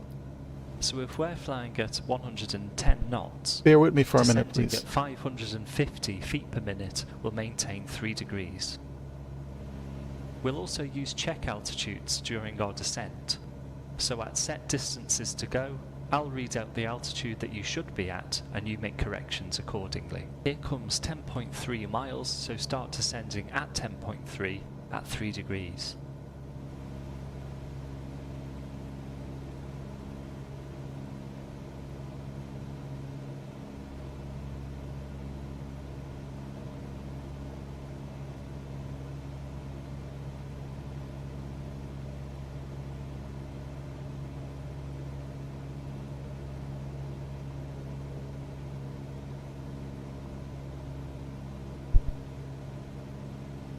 Oh, sorry. No, I paused it for a minute. Sorry. Yeah. I had to attend to something real quick. My apologies. Passing 9 DME, we expect an altitude of 3,080 feet. If you're not there, make small corrections accordingly. 7 miles, 2,440 feet.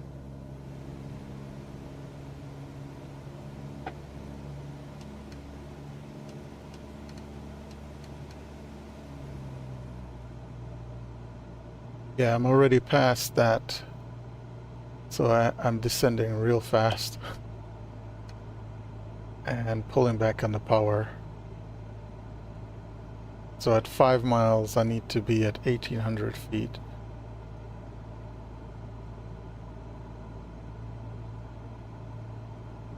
Which I think oh, I'm off my course. What am I doing?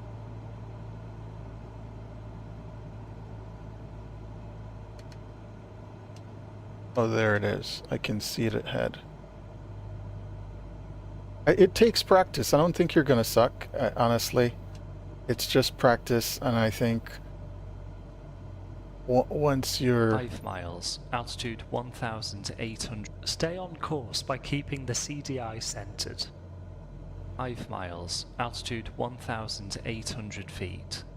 This is a slightly offset approach, so we're on the inbound of 227 with the runway course of 232, giving an offset of 5 degrees.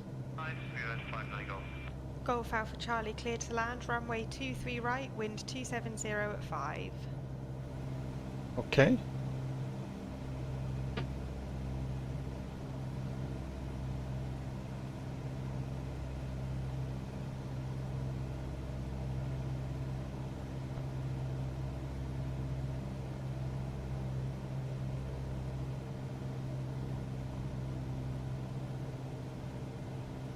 So we're 3.8 nautical miles, and we're getting ready to intercept .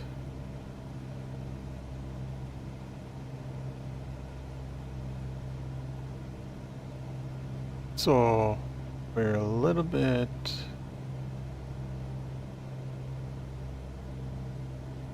So we're 3 miles and 3 miles, altitude 1,160. Instrument approaches have a minimum descent altitude, MDA. You cannot descend any lower than the MDA unless you can see the runway. The bottom of the VOR chart shows our MDA is 690 feet.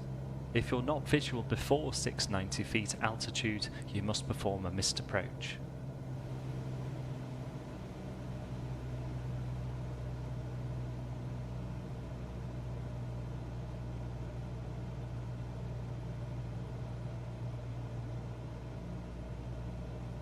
So let's see, I have to... I think he said runway right or left. I think it was right, but let's see. Notch the flaps.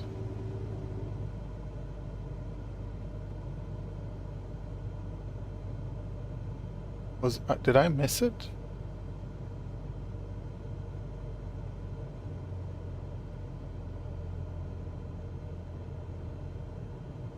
We're reaching our MDA of 690 feet. You're cleared to land runway 23 right. Okay, Make a full right. stop landing and come to a stop on the runway. Okay, perfect. So, I don't know.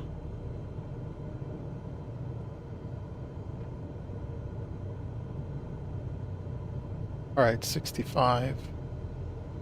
Add a little bit more power to maintain 65.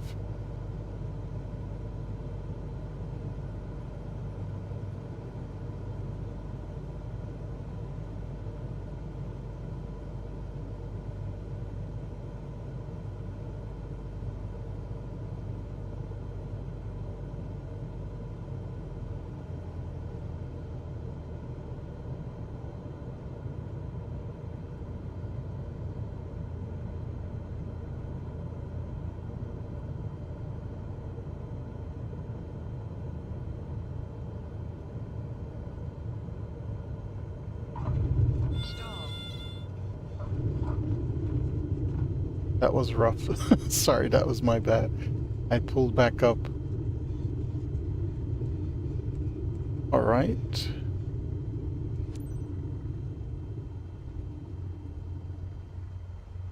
All right, so... That's this lesson on VOR approaches complete. All right, thank you so much. I appreciate it. So any questions, the Shattered Skeleton? I mean, I have, for me, it's just going through, working it out myself. So Do you have any questions? And the tail, twice yesterday, I know. The tail wheel dragger is quite a, yep. So remember, I kind of figured out what I was doing wrong when that happened. So when you touch down, you have to keep pulling back on the yoke. Let it stall and push back, pull back on the yoke or on the stick. And once you land, make sure you still pull back, keep the back pressure, and then brake. Because if you brake without any back pressure, it's going to flip forward. So it's like you're, keep it in that flare position when you come into flare. No problem. Let's see the other ones. Next one is, I just completed the VOR approach. Thank you so much. Second here.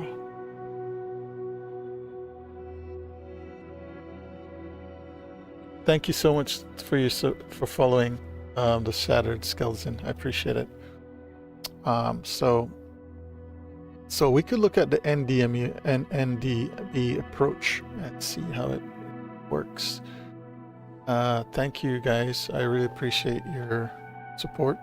Appreciate your likes. Thank you so much. Following. So this one is also 15 minutes. This is a NDB approach.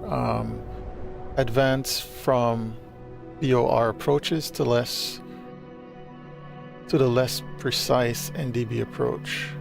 Okay.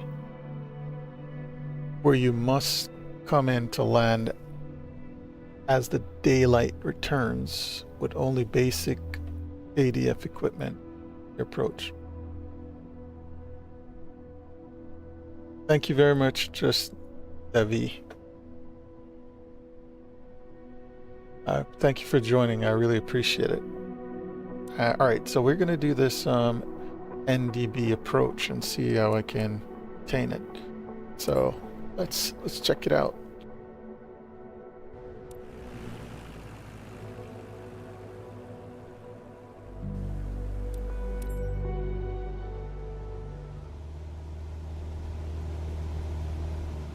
To demonstrate an NDB approach, we're using the Southampton NDB for runway 20.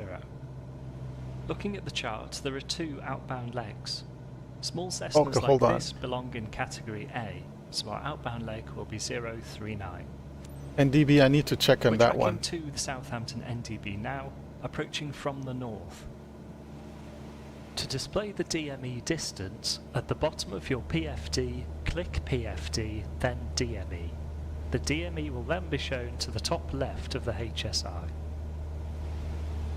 We're only using the Southampton VOR for the DME distance. Disregard any indications on the CDI, as we're navigating using the NDB needle only. Yeah. To arrive at a beacon and commence the approach straight away, NDB you must arrive is already aligned within 30 degrees of the outbound course. Our outbound is 039. Non-directional beacon, that's correct. This means we'll need to be maintaining 3,000 feet until we reach Yep, the NDB. thanks. Our outbound is 039. This means we'll need to perform a hold entry to align ourselves. Yep, so give me a minute. I'm trying to get his instructions. As we see on the chart, the holding inbound leg is on 020. Imagining 020 is straight up, arriving from the north puts us to the top left, meaning we'll need to make a teardrop entry. A teardrop entry means we'll fly to the NDB, leave on the hold outbound course minus 30 degrees for 1 minute, before turning right towards the NDB again. I'll talk you through it as we go. I need to climb back For now, up. track to Echo Alpha Sierra NDB at 3,000 feet.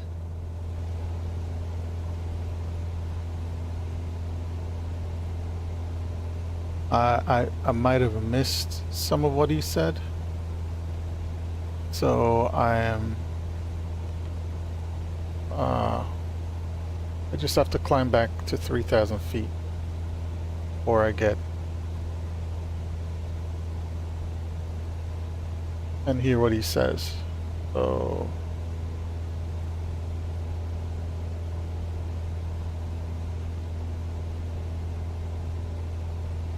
climbing to 3,000 feet since I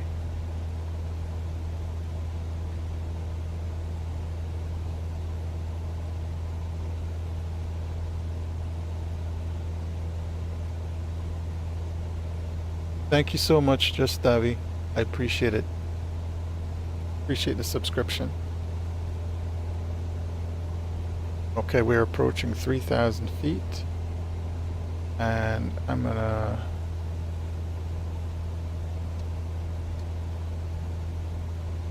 Do not touch the screen. Yeah, I know.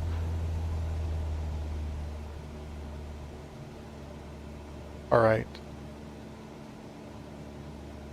Oops, no, I don't want to lose altitude. I still want to maintain my altitude.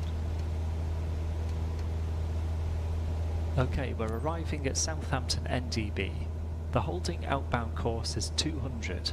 Minus 30 gives us 170, so fly a heading of 170 for 1 minute. 170 for 1 minute. So I'm passing over it. And I need to fly 170 for 1 minute.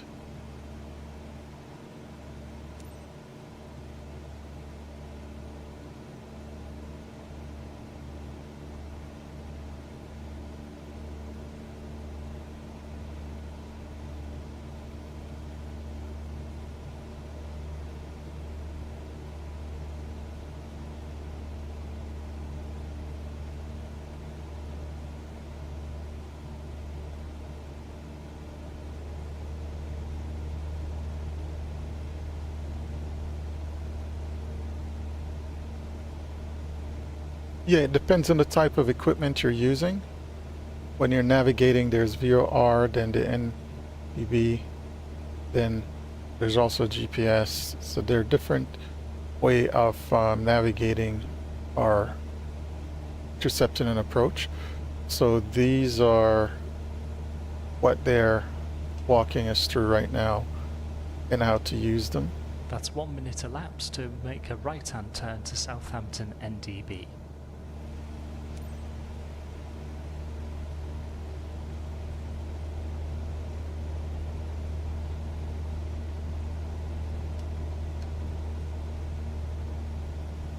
Hey, AK Free Flyer, thanks for joining. I appreciate.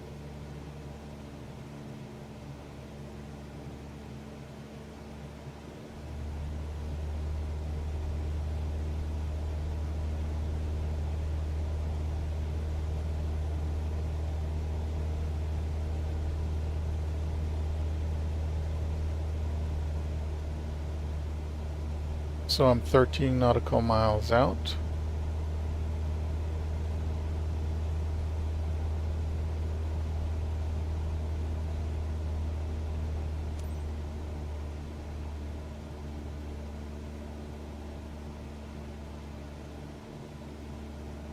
So I'm flying towards, at this point, let's see, I will start descending in a little bit, so let's go. So once I intercept,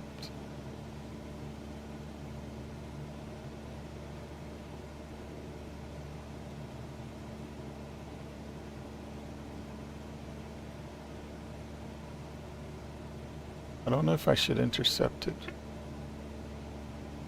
Okay, you know what, follow the bearing needle. Golf Alpha Charlie cleared for the NDB approach, runway 20 reports at 3 miles.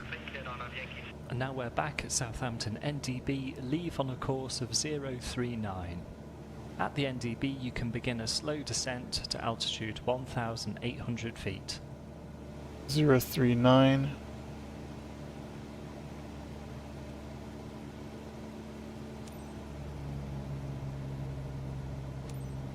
Sorry, the 039, that's what it said, right?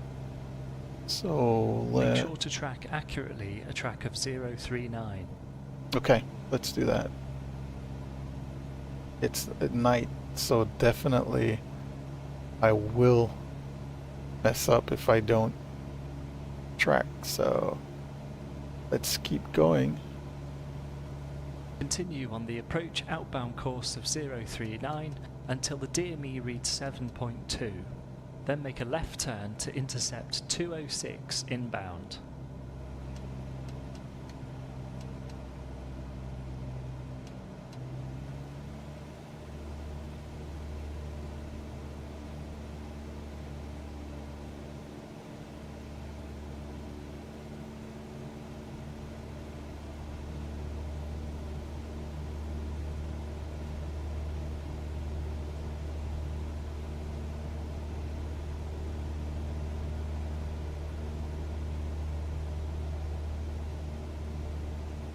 Zero 039.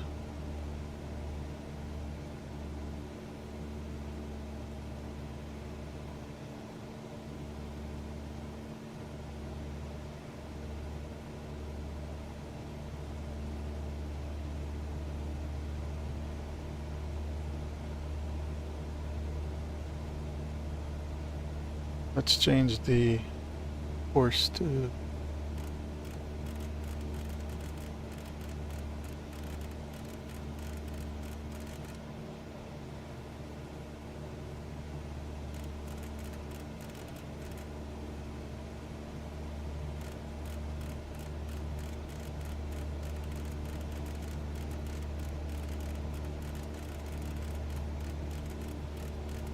I have to go to 039 with this and follow this.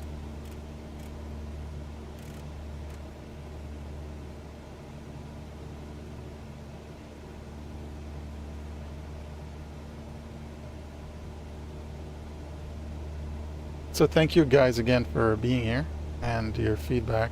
I really appreciate it.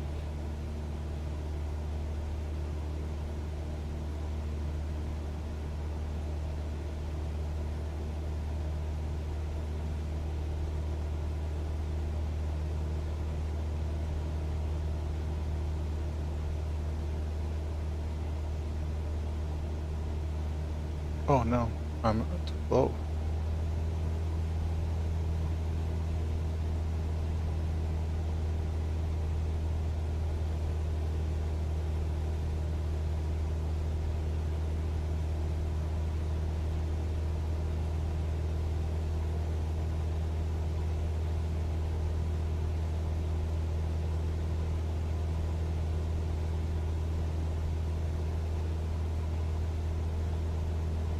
You can do it. Hey, I believe in you. I believe in you, sir. Or madam. We all can do it. We just need to practice. That's the only thing that's going to make a difference, is practice and overcome the fears. Okay, so now I want to line up with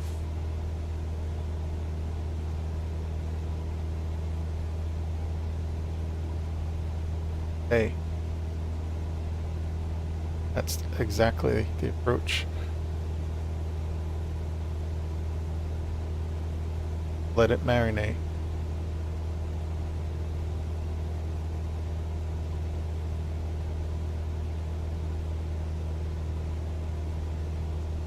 Okay.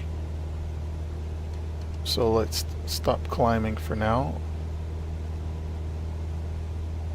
Here's 7.2 DME, so turn left to intercept the 206 course inbound to the runway. 06 course.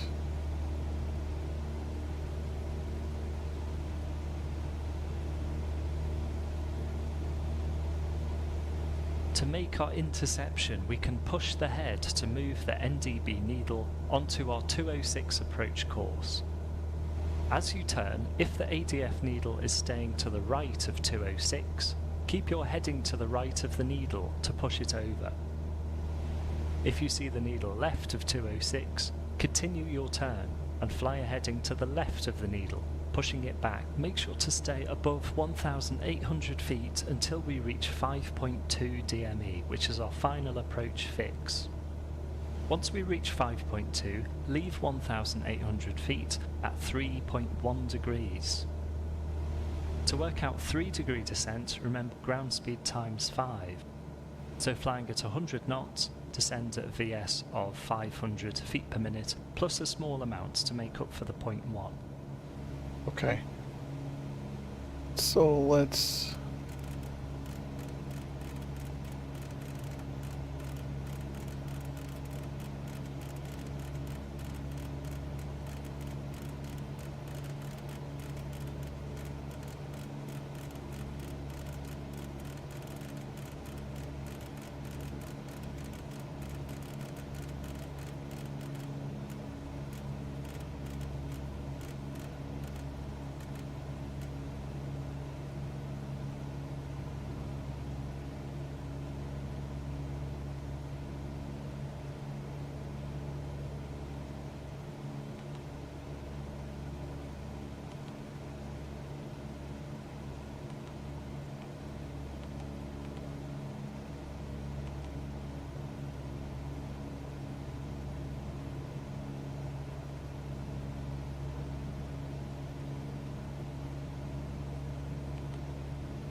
I can't see, the DME is not coming in on this one. I don't know why.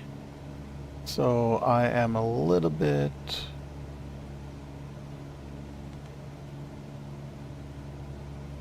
At 3 degrees down, it's airspeed, yeah, to...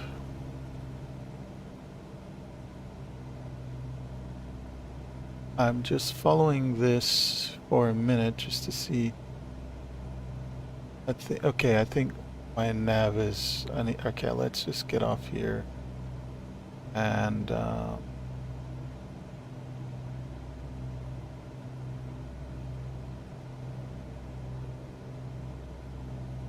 okay, almost there.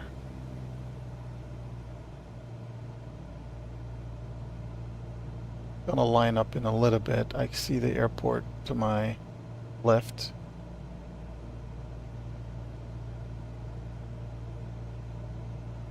Oh, there it is.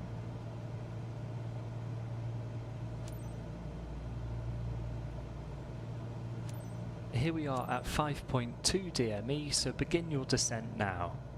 I'll give you some check altitudes on the way down. 4 miles to go. Altitude should be 1,410 feet. If not, make small corrections. The minimum descent altitude for this approach is 540 feet. 3 miles, 1,080 feet. Okay. This approach is also slightly offset.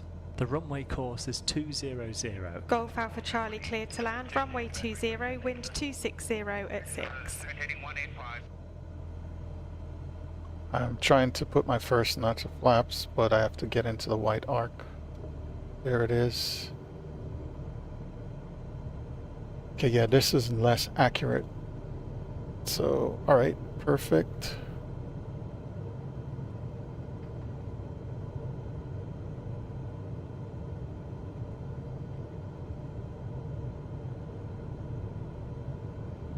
Add some power. I'm high. Yes, I had to get into white arc before I put down the flaps.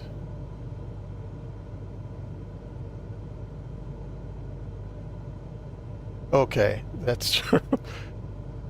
Thank you. I appreciate it, AK Free Flyer.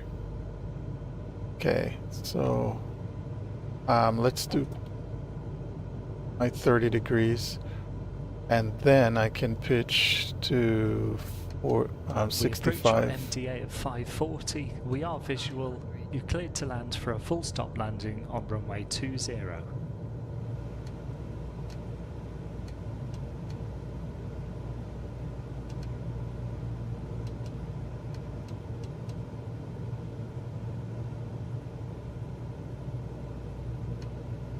Runway 20.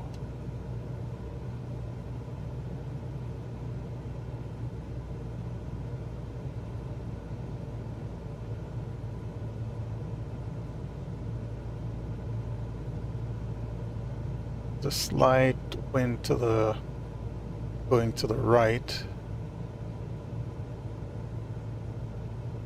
and push the nose down or let it come down. Now I want to hear the stall horn.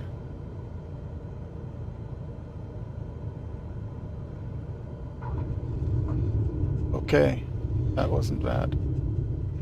So I made it.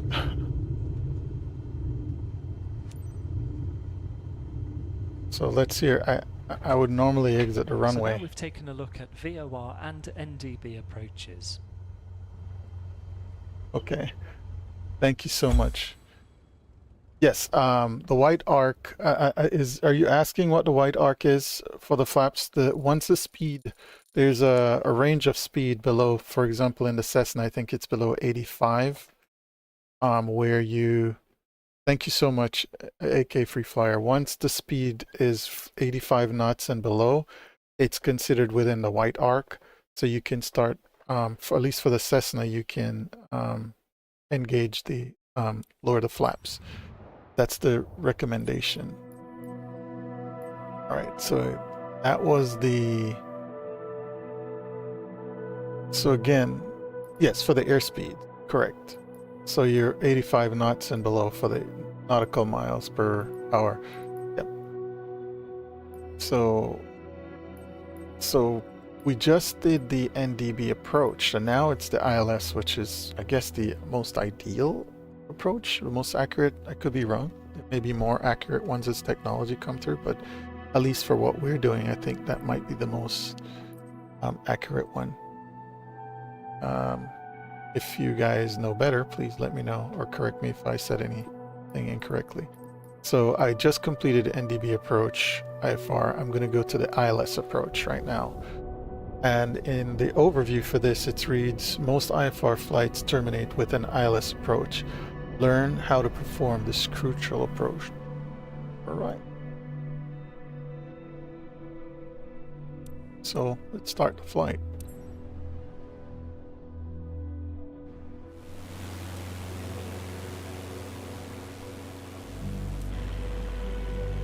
Again, I'm using the FS Academy IFR add-on for Microsoft Flight Simulator 2020, but I moved it over into the community folder for the Microsoft Flight Simulator 2024.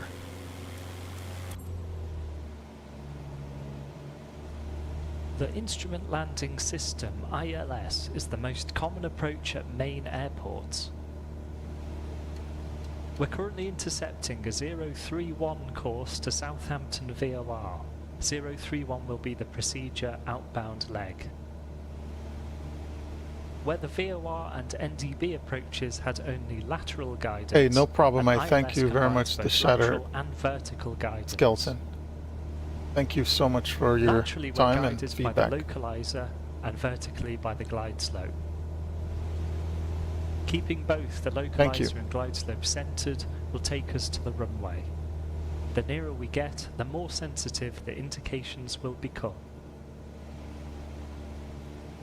Thank you. The Sierra Alpha Mike VOR is tuned in nav 1.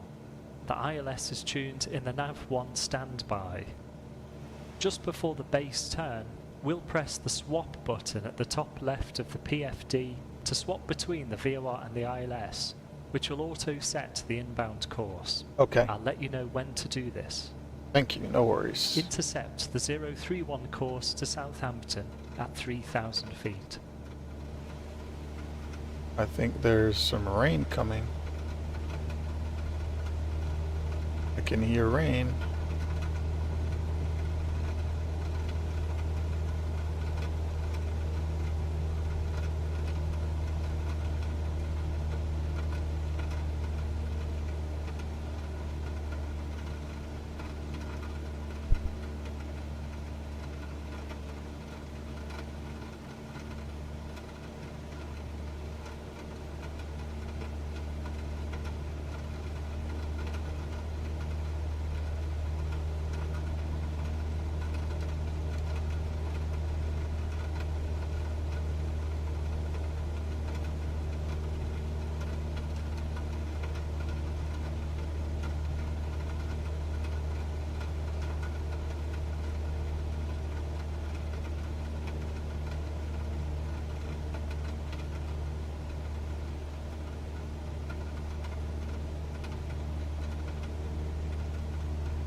Leave Southampton VOR on the radial 031 until 7.2 DME.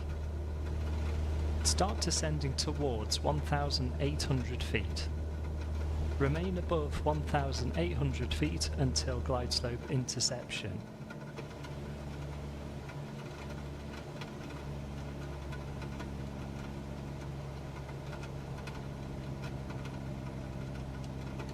Stay on course by keeping the CDI centered.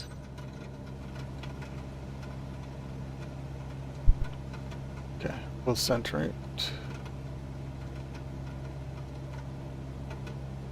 You went off course for too long. Please restart. What? Oh no. No, oh wow. I need to focus on this. So, okay. I have to restart. Oh my gosh. This is annoying. Alright, let's do this. Hey, practice makes perfect. So, get it right.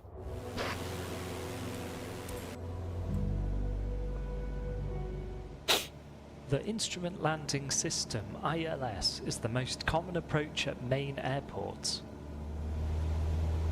We're currently intercepting a 031 course to Southampton VOR.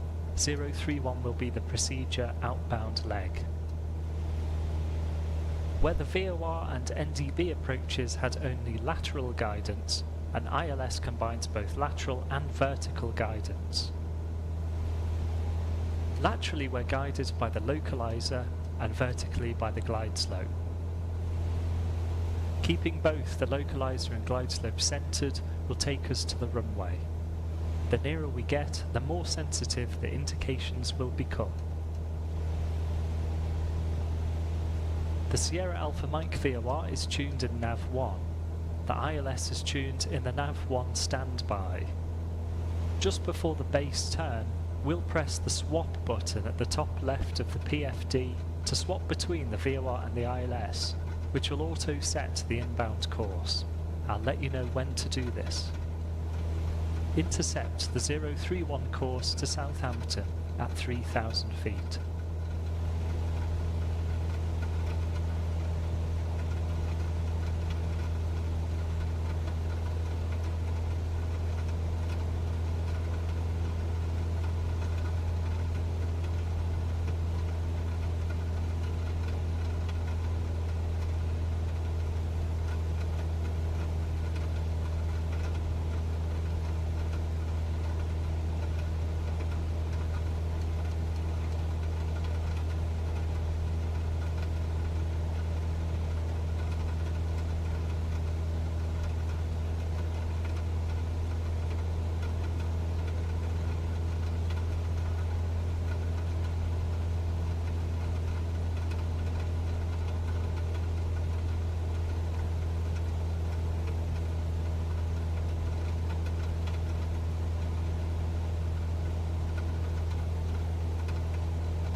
Leave Southampton VOR on the radial 031 until 7.2 DME.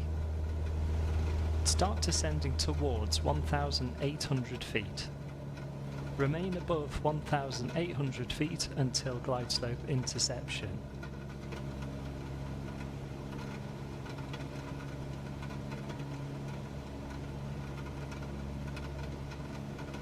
Stay on course by keeping the CDI centered.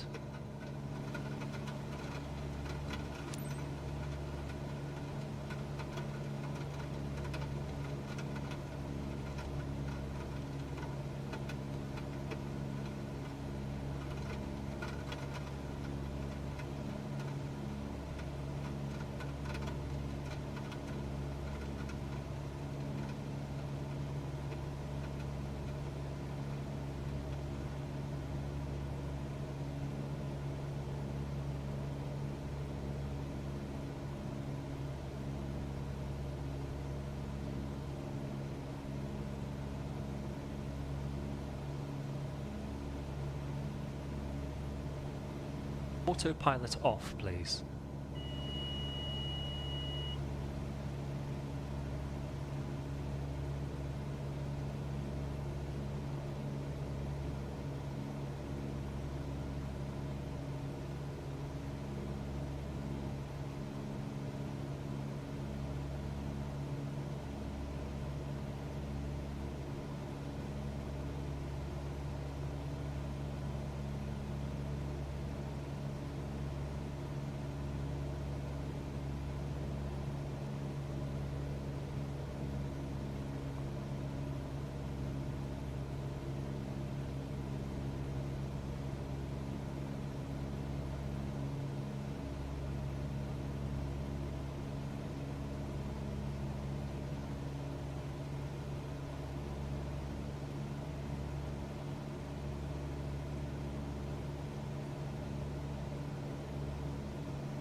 Here is 7.2 DME.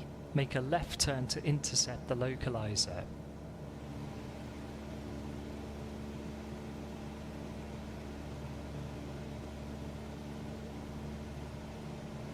You can click now at the top left of the PFD to swap the nav1 frequency from the VOR to the ILS. Golf Alpha Charlie, when established on the localizer, descend on the glide path. Now ensure a smooth interception of both the localizer and the glide slope.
We'll leave 1,800 feet around 5.2 DME on a 3.1 degree glide.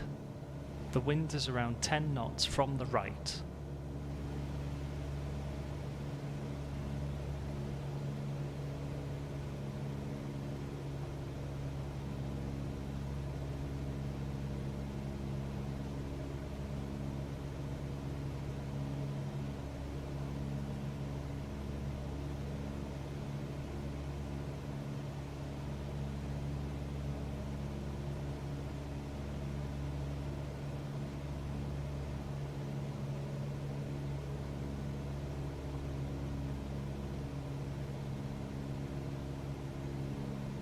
Watch the glide slope.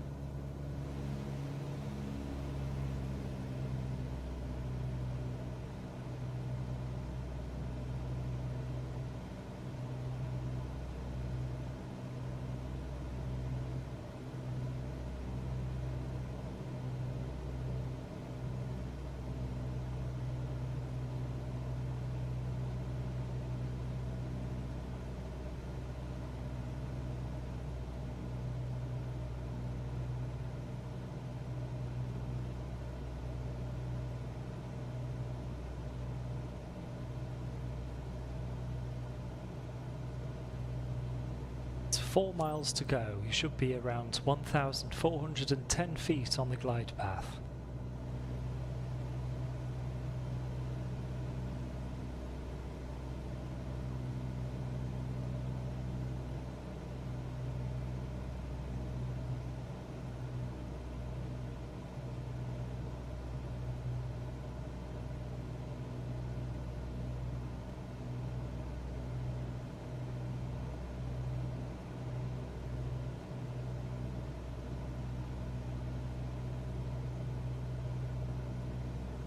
Passing 3 miles, we're aiming for 1,080 feet.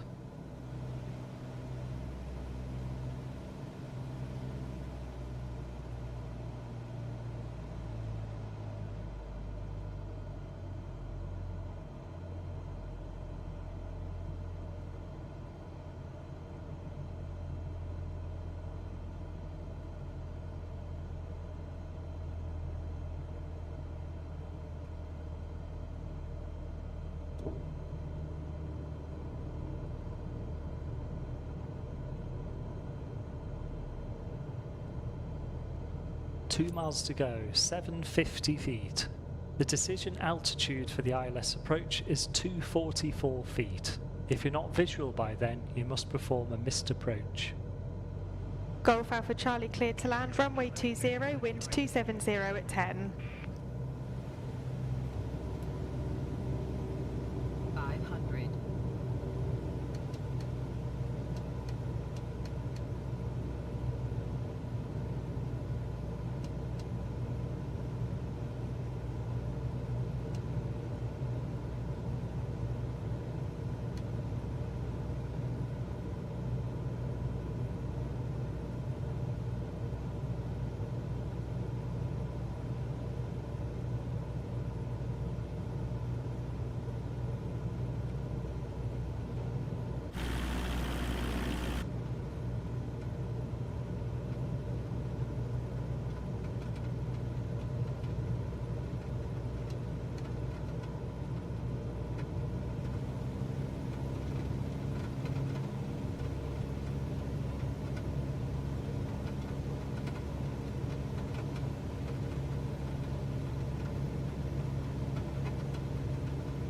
Feet to go before the decision altitude. Start looking for the approach lights.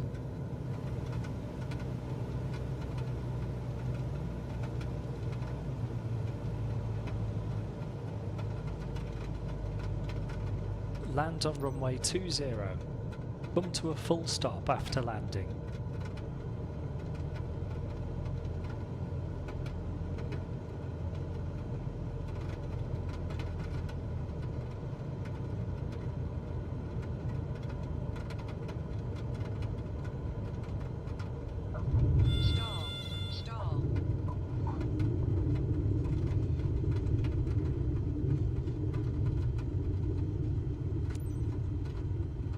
That's the lesson on ILS approaches complete.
again, this is for the IFR FS Academy. I'm not sure if you heard me, but yep. This is available in the Microsoft Flight Simulator 2020, or you can get it from other outside vendors. But you can, what I did, I moved the folder over from the Microsoft Flight Simulator 2020 in the community folder and moved it to the 2024, and you can, it works as well. So that's something pretty nice, being able to use it. Thank you so much. I'm going to go over here and show what I just completed. I just completed the ILS approach. So all the previous ones as well, from basic IFR all the way up using VR NDB, from an analog to glass cockpit, and using holding pattern, VR approach, NDB approach, and I just completed the ILS approach. So there's another one for the departure as well. So let's see how long this is. This is a really short one. So I'm just gonna do this as well. And this is a 10-minute. So I'll jump on that one just to do the training. The overview instructions reads, now you know how to arrive on instrument. It's time to learn how to, depart from following a standard instrument departure, SID. All right, so let's go ahead and start.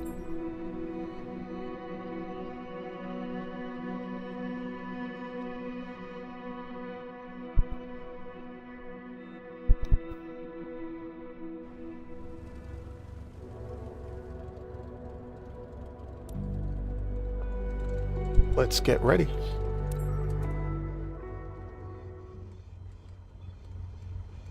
Now that you've seen how to arrive at an airport on instruments, we'll demonstrate how to depart. Standard instrument departures, or SIDs, are an organised way of departing an airfield and beginning an IFR flight. Thank you very much for the like. Thank you so much. Airports will have a wide selection of SIDs, depending on runway in use, departure direction, and occasionally even for aircraft type. This will be a Barton 1 Tango departure, which takes us off Liverpool's runway 27. Turning right and right again to track a radial from Wallasey VOR, climbing to 4,000 feet. To display the nav aids correctly, ensure that you can see the DME distance for India Lima Quebec, which is actually the ILS frequency. You may wish to set the altitude bug to 4,000 feet, as it's important not to climb any higher than this until cleared to do so by ATC. Okay, so let's... When you're ready with your avionics set, line up on runway 27. And let's set the... Yeah, I'll definitely go ahead and set the altitude to 4,000. Actually, said 4,000. So we're gonna go up to 4,000. So I just set that to 4,000. Coming almost there. I'm setting it to 4,000. So yeah, we can't go any higher. So I already did that. And Art Liverpool runway 27.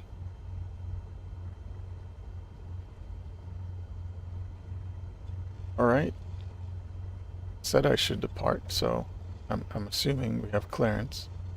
I don't have any options for requesting clearance right now on my own, so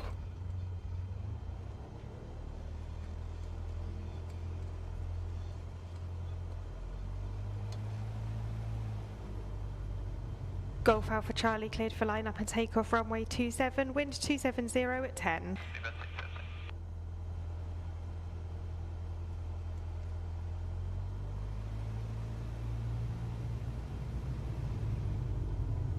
we're going 7.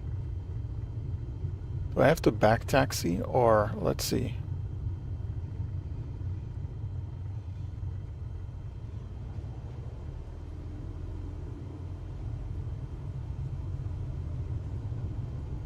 Lights, camera, action.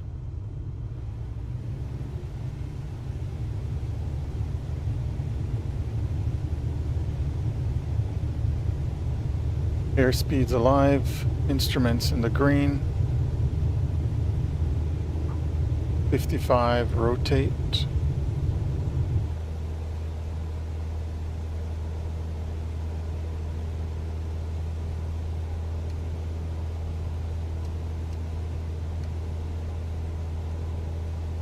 Flaps up. Continue climbing straight ahead until your DME indicates 1.5 miles. Climbing to altitude 4,000 feet. Okay. DME 1.5 miles. And I could climb out a little bit steeper.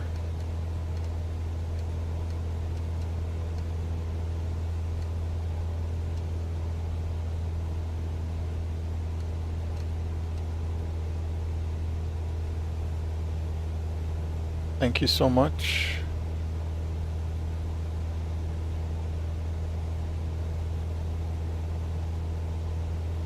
The go-getters, thank you. I appreciate it.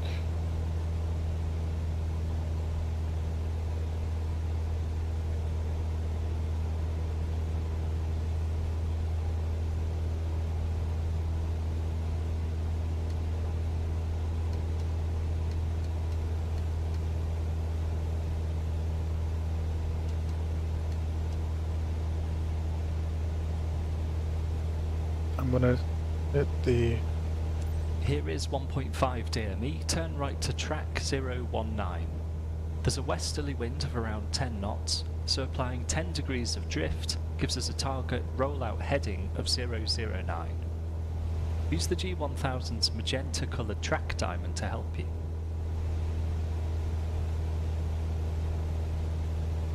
Okay, so let's go ahead and hit the autopilot.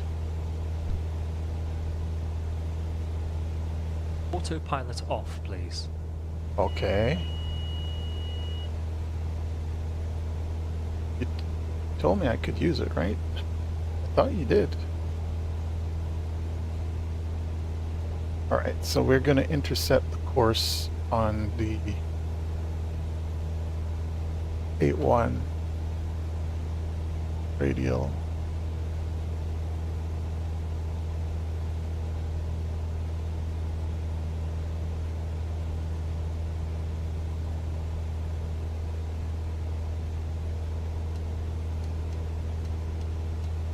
So let's make sure I'm leaning the mixture.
We're at 2,900 plus, climbing to 4,000 feet.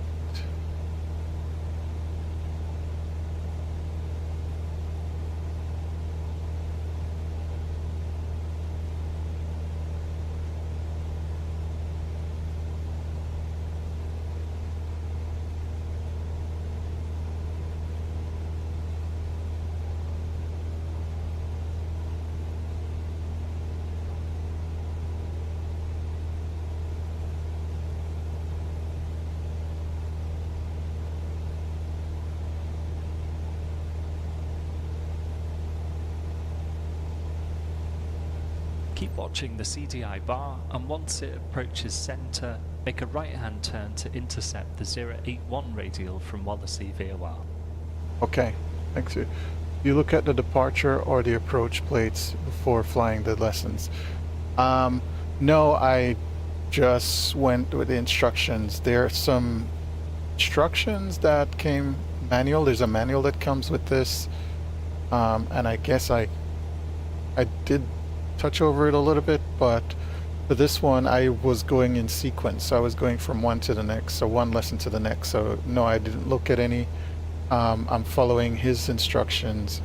I have I guess a CFI on board, so that's what. But of course, looking and being prepared is also a good, valuable as well. I don't want to. I have to be at 4,000. Sorry, I can't go over. He will be upset.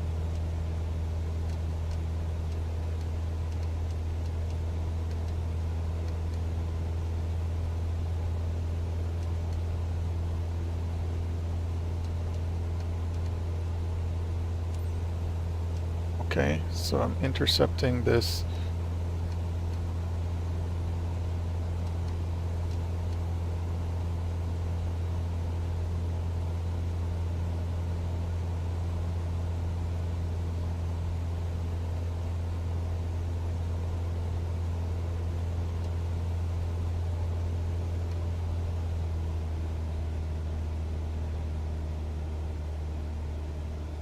Okay, so I just intercepted it. Keeping the CDI centered, continue to track the 081 radial. Remember to level off at 4,000 feet, which is this departure's initial climb altitude. You're never to climb above your initial altitude until cleared by air traffic control. Okay.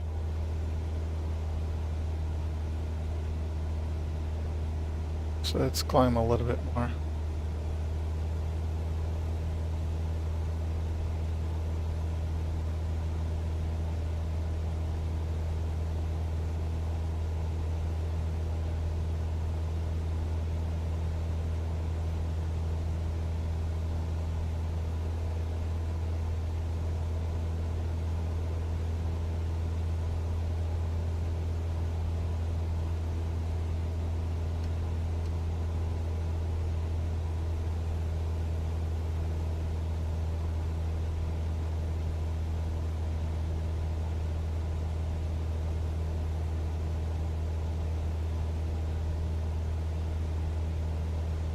Golf Alpha Charlie, climb now to altitude 6,000 feet. Climb to 6,000 feet. Alpha Charlie. Golf Alpha Charlie.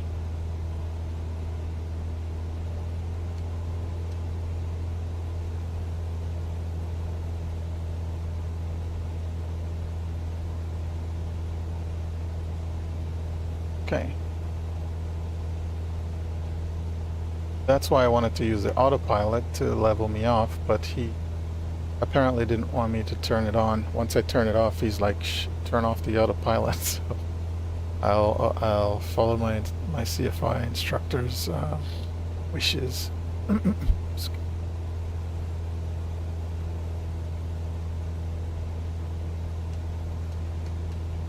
Let's actually lean the mixture a little bit more.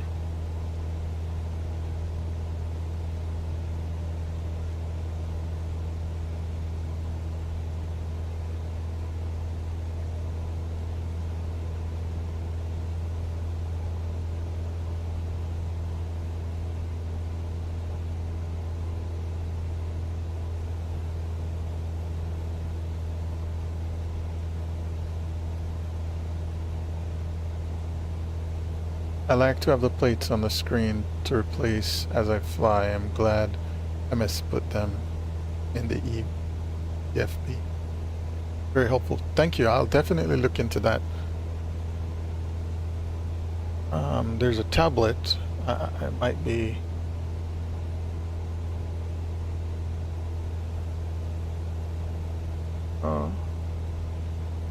I'll check it out once I'm finished.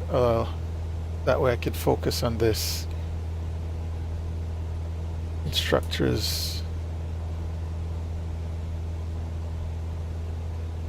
I need to climb higher because this is taking a longer. Thank you. Thank you, AK Free Flyer. I'm climbing a little bit faster, but I don't want to stall, so I'm keeping that in mind.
Still continuing on the 081 radial, maintain 6,000 feet.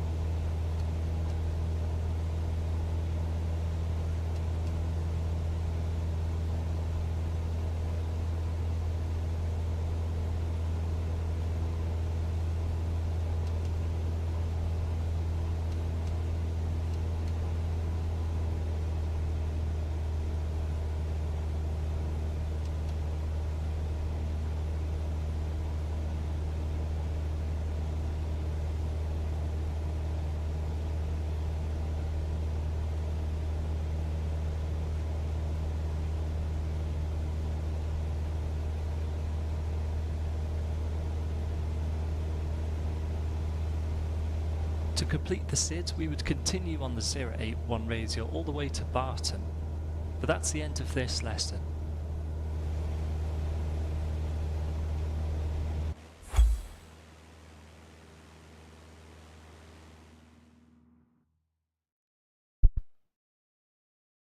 Thank you so much, AK Free Fire. I appreciate the feedback. Yeah, I would encourage anyone again to do some of these lessons. This is a real good tool, as I mentioned before. Yep. All right, so let's go to the main menu and see what's next. This other option, the FS Academy IFR.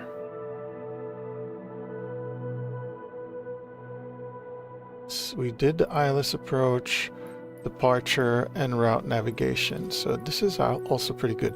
Ooh, yeah, we're moving on up. We're stepping on up into a nicer airplane. So yeah, this is a Diamond aircraft DA-62. This lesson, the overview, reads IFR flight is all about getting where you want to go. Set up the twin-engine DA62 and perform a multi-leg en route navigation exercise. All right, let's do this one.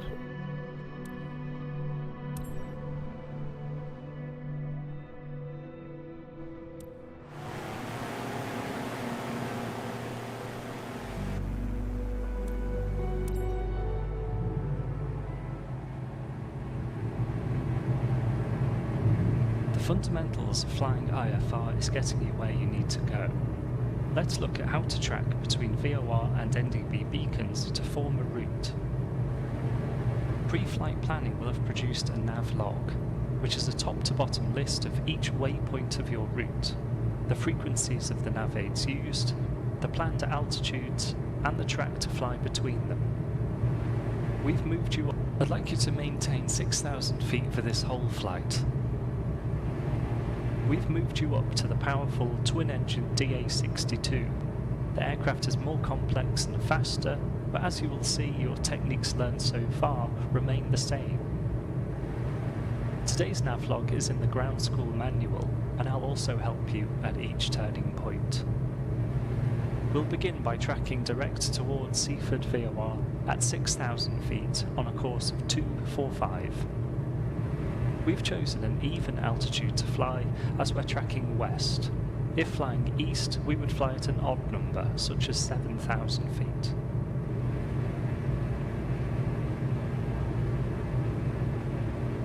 As we track to Seaford, we'll discuss turn anticipation, another rule of thumb. If we want to leave a nav aid on a radial, and we wait until we've reached directly overhead the beacon before starting our turn, we would greatly overshoot our radial.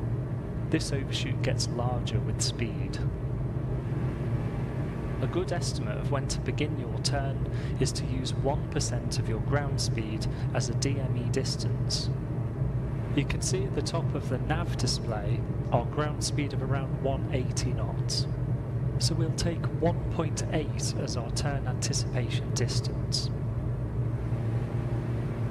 If we were cruising in a faster aeroplane at 250 knots, we'd turn at about 2.5 miles to go. For now, continue tracking towards Seaford VOR. We'll leave it to track to Mayfield VOR.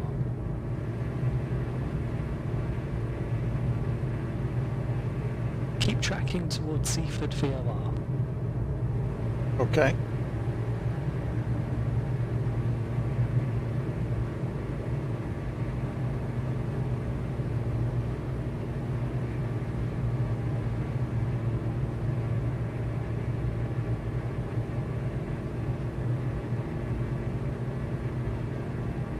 Heading at 245.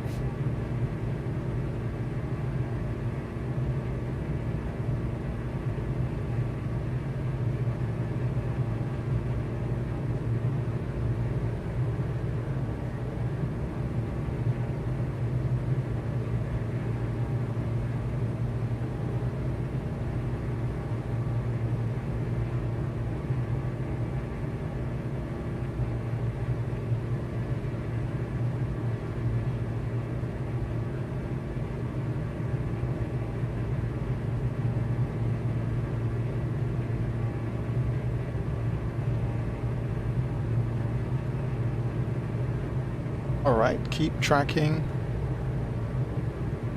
Fly course to 245 to SFD VOR at 6,000 feet.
Okay, how long? I don't know how much longer he wants me to do this.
All right, let's see.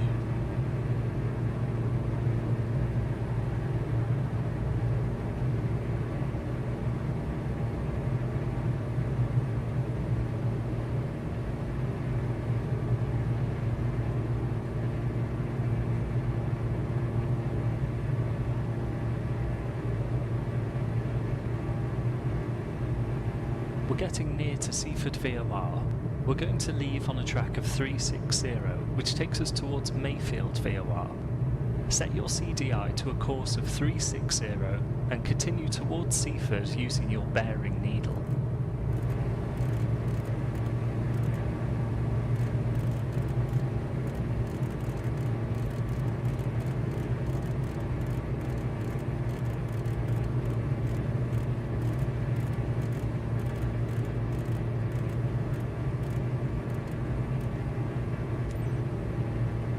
Okay.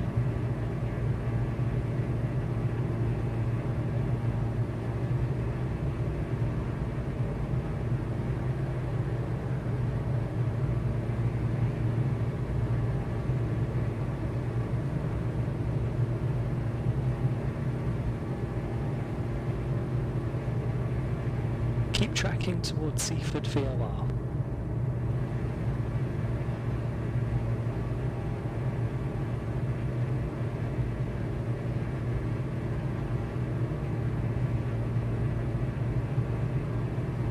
Okay.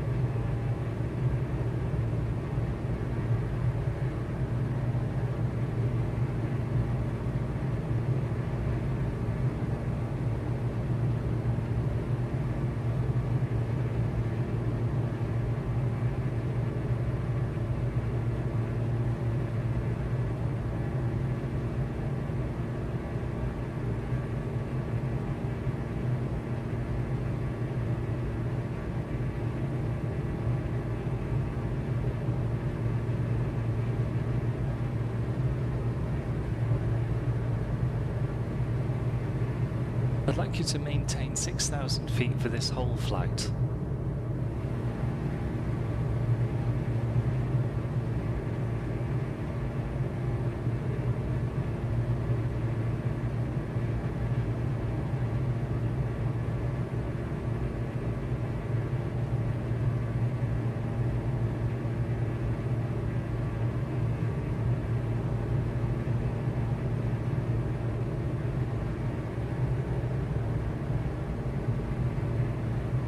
I'd like you to maintain 6,000 feet for this whole flight. Okay, I'll do that. Now start your right-hand turn to 360 to leave Seaford on the course 360.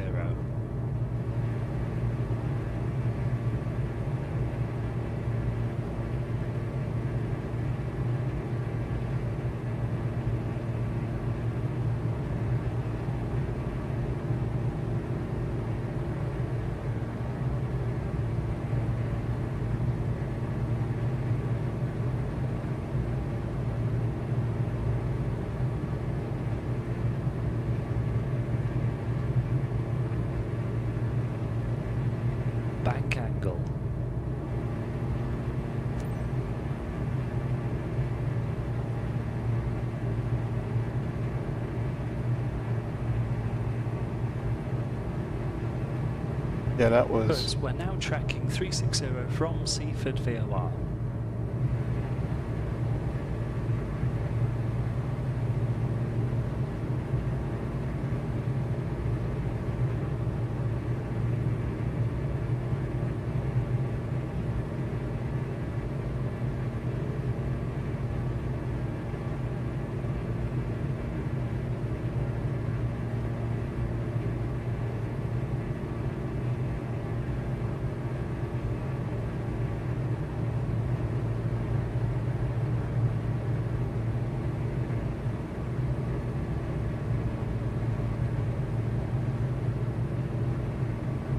We will now swap the nav1 frequency to 117.9, which is Mayfield VOR. Click the nav1 swap button and track course 360 to Mayfield. Okay.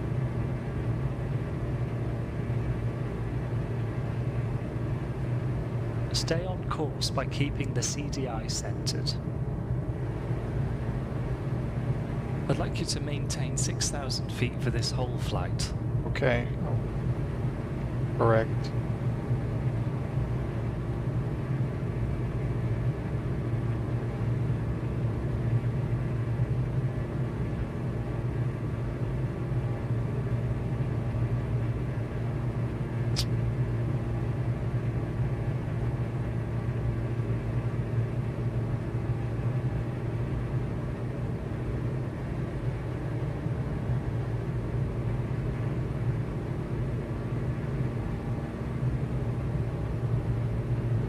Alright, almost back on track.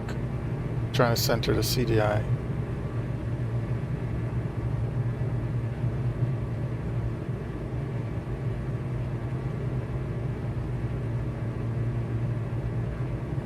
Oh no. Why am I not climbing?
As we approach Mayfield, we plan to leave on course 235 towards Shoreham NDB. Set your CDI to a course of 235 and follow your bearing needle towards Mayfield.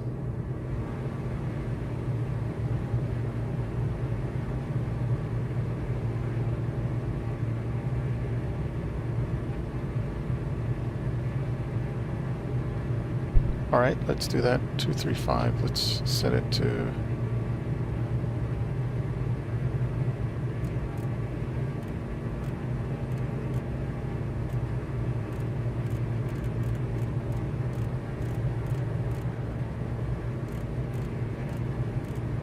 I'd like you to maintain 6,000 feet for this whole flight.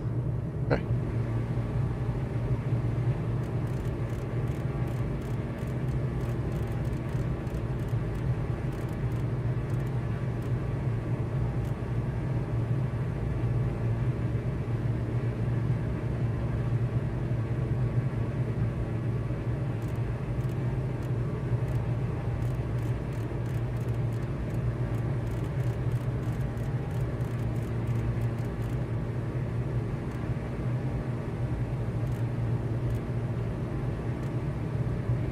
Again, we'll turn at 1.8 DME. Here's our turning point, so turn left to leave Mayfield on course 235.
Okay.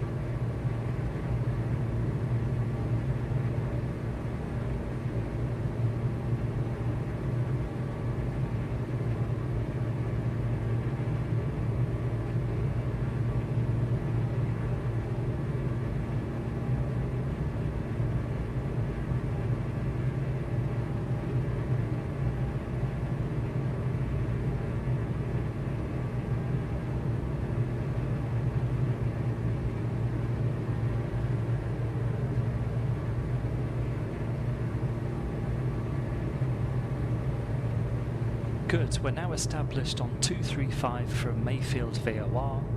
VORs have better accuracy and range than the NDB, so for now continue tracking 235 from the VOR.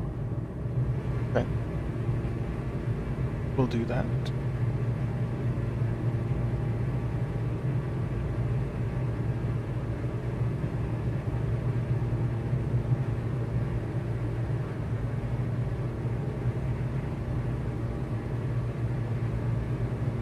I'd like you to maintain 6,000 feet for this whole flight.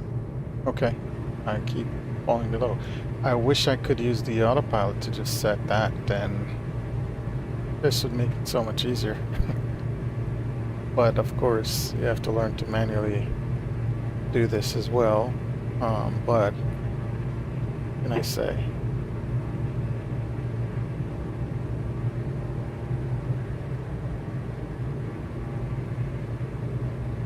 I trim it. I'd like you to maintain 6,000 feet for this whole flight.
Getting closer to Shoreham NDB will transition from tracking the 𝘓𝘯𝘯 to tracking the ADF.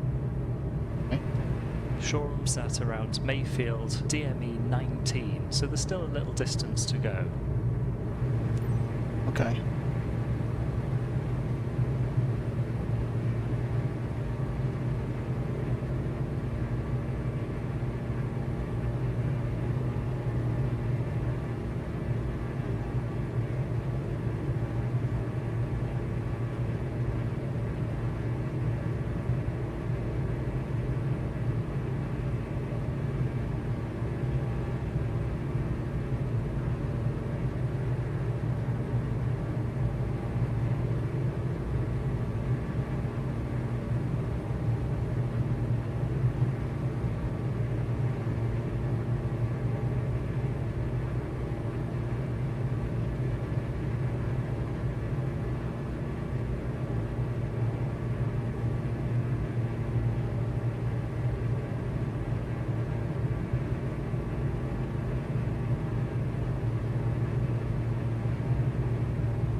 All right, we're almost.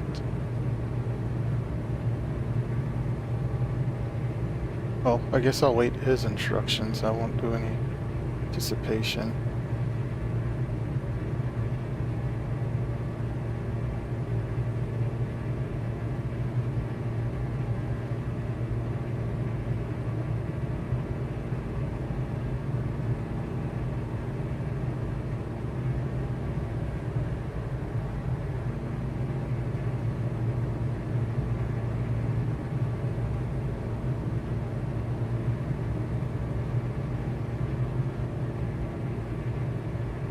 We can see from our Mayfield 𝘓𝘯𝘯 DME distance that we're approaching Shoreham NDB. As the last leg of our route, we're going to leave Shoreham on a course of 150. 150. As we know, Shoreham is at 19 DME from Mayfield 𝘓𝘯𝘯. So to turn at 1.8 before 19, start your left turn to a course of 150 when you see 17.2 DME.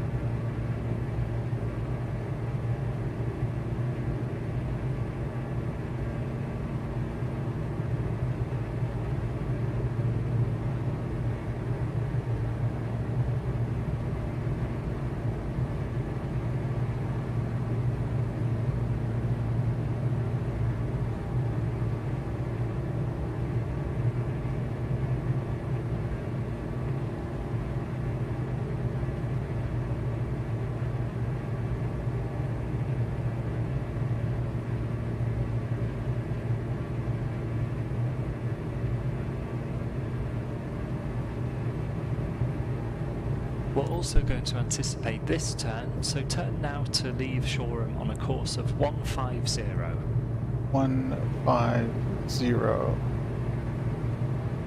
Oh, left. I have to go left. Oops. My apology. 150 bank angle.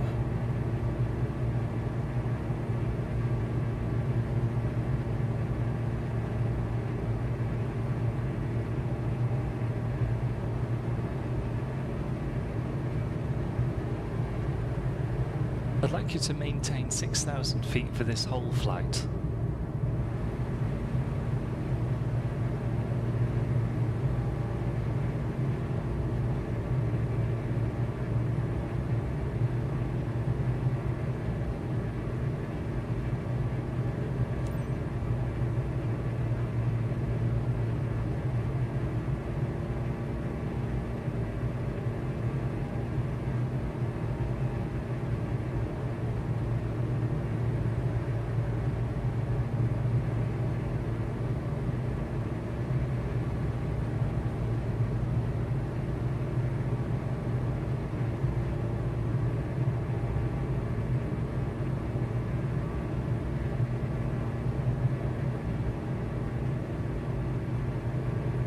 Oh, shucks. 1 second. I have to intercept the course, so 1 second.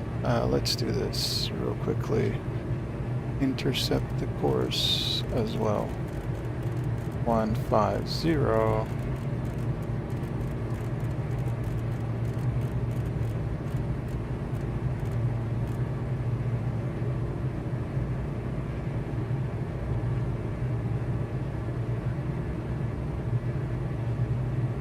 Alright, so that's pretty good.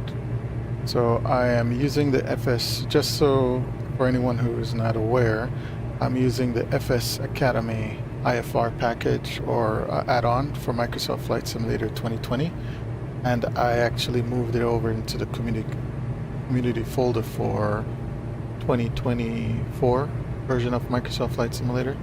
So that's what I'm working on right now. So this is a real good training tool for IFR, for emergency procedures. There's one called a FS Academy Commander. That one, it gives you a lot of lessons and practice exercise for emergency procedures.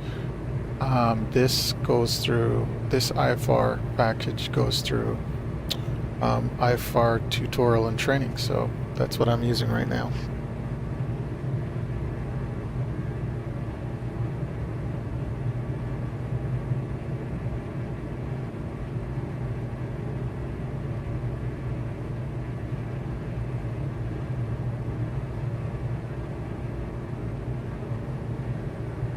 I need to intercept this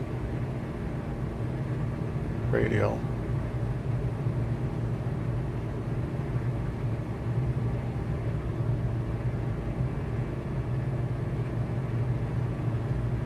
So let's see.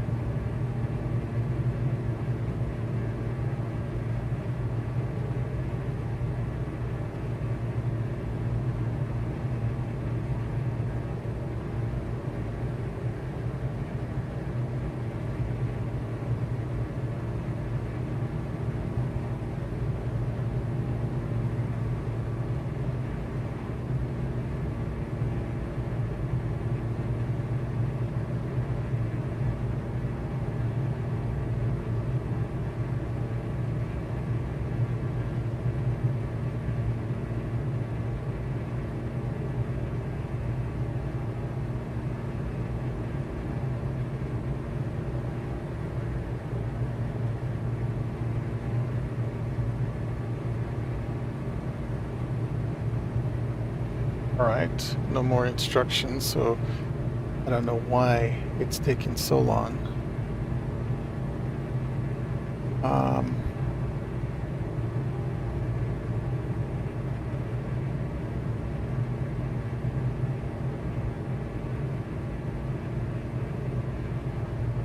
Oh, maybe because I'm using NDME.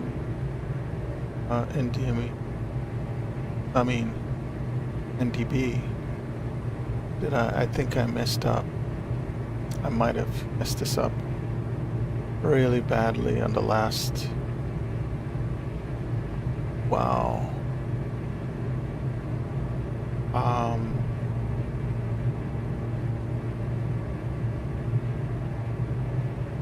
Oh no, I might have, yeah. That one I might have messed up. Should have probably used a course. Oh no, I might have to restart this one.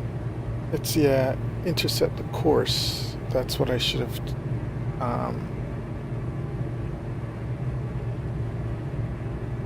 Yeah, I made a mistake. Well, no, actually, it's what I changed. Change the course. But this is not. Oh, let me see. Did I switch over? I don't know. I don't know. Honest. I might have to just restart this time. Yeah, I think I'm off in this one. Yeah, there's no way it's taking this long to center. Yeah, something is on. But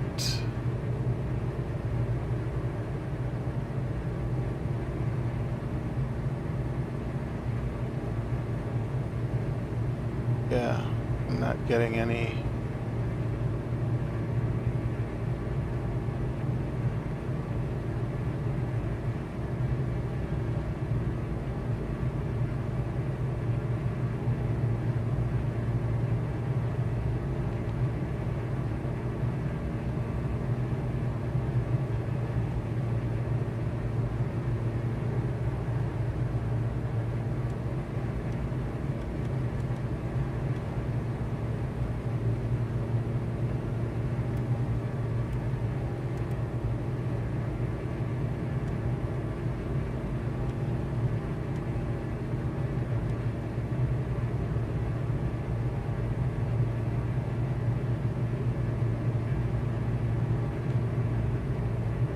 Yeah, I think. All right, I think I messed up on this one. This is the last leg. That's so annoying as well. That I missed the instructions you gave to intercept course. That's not cool at all. So for right now,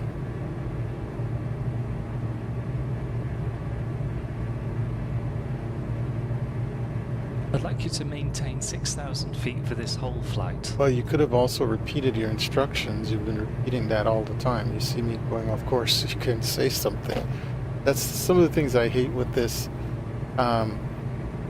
It doesn't correct you if it's with certain things, so it's just annoying. Oh, you know what? I see where I need to go anyways. Map. Bank angle.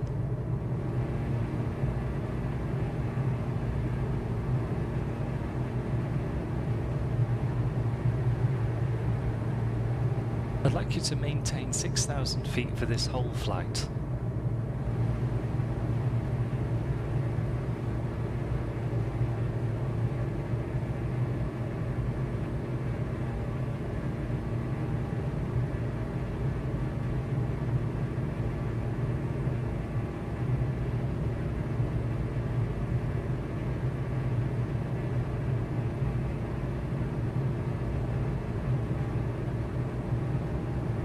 I'd like you to maintain 6,000 feet for this whole flight. All right.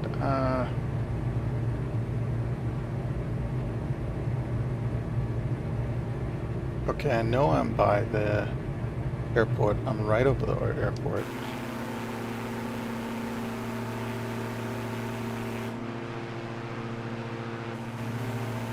I'm above.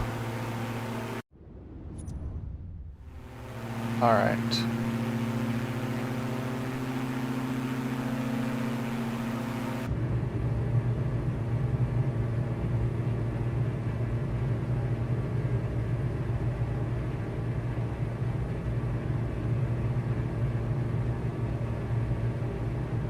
Okay, so if I'm over, set the intercept course from 150 from SFD.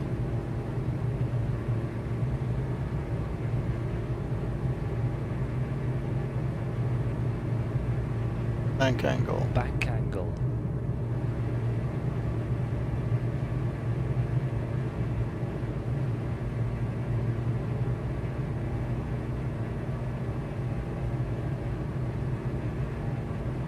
Yeah, I'm gonna redo this because there's something I did wrong towards the end. So I'm gonna end this flight and abort this mission. Yeah, I need to do this. It shouldn't have taken that long in the first place. And yeah, I'll definitely go and solve. So I'll continue on the next stream from IFR 10 to fix that issue. And then, but I really appreciate your time. If you could please like, share, subscribe, and hit the notification bell, I'd really appreciate it. But yep, thank you so much again for all your time. I'm going to end stream right now, so thank you so much. Also, if you could, on Twitch, if you could like or follow, I appreciate it. Thank you so much.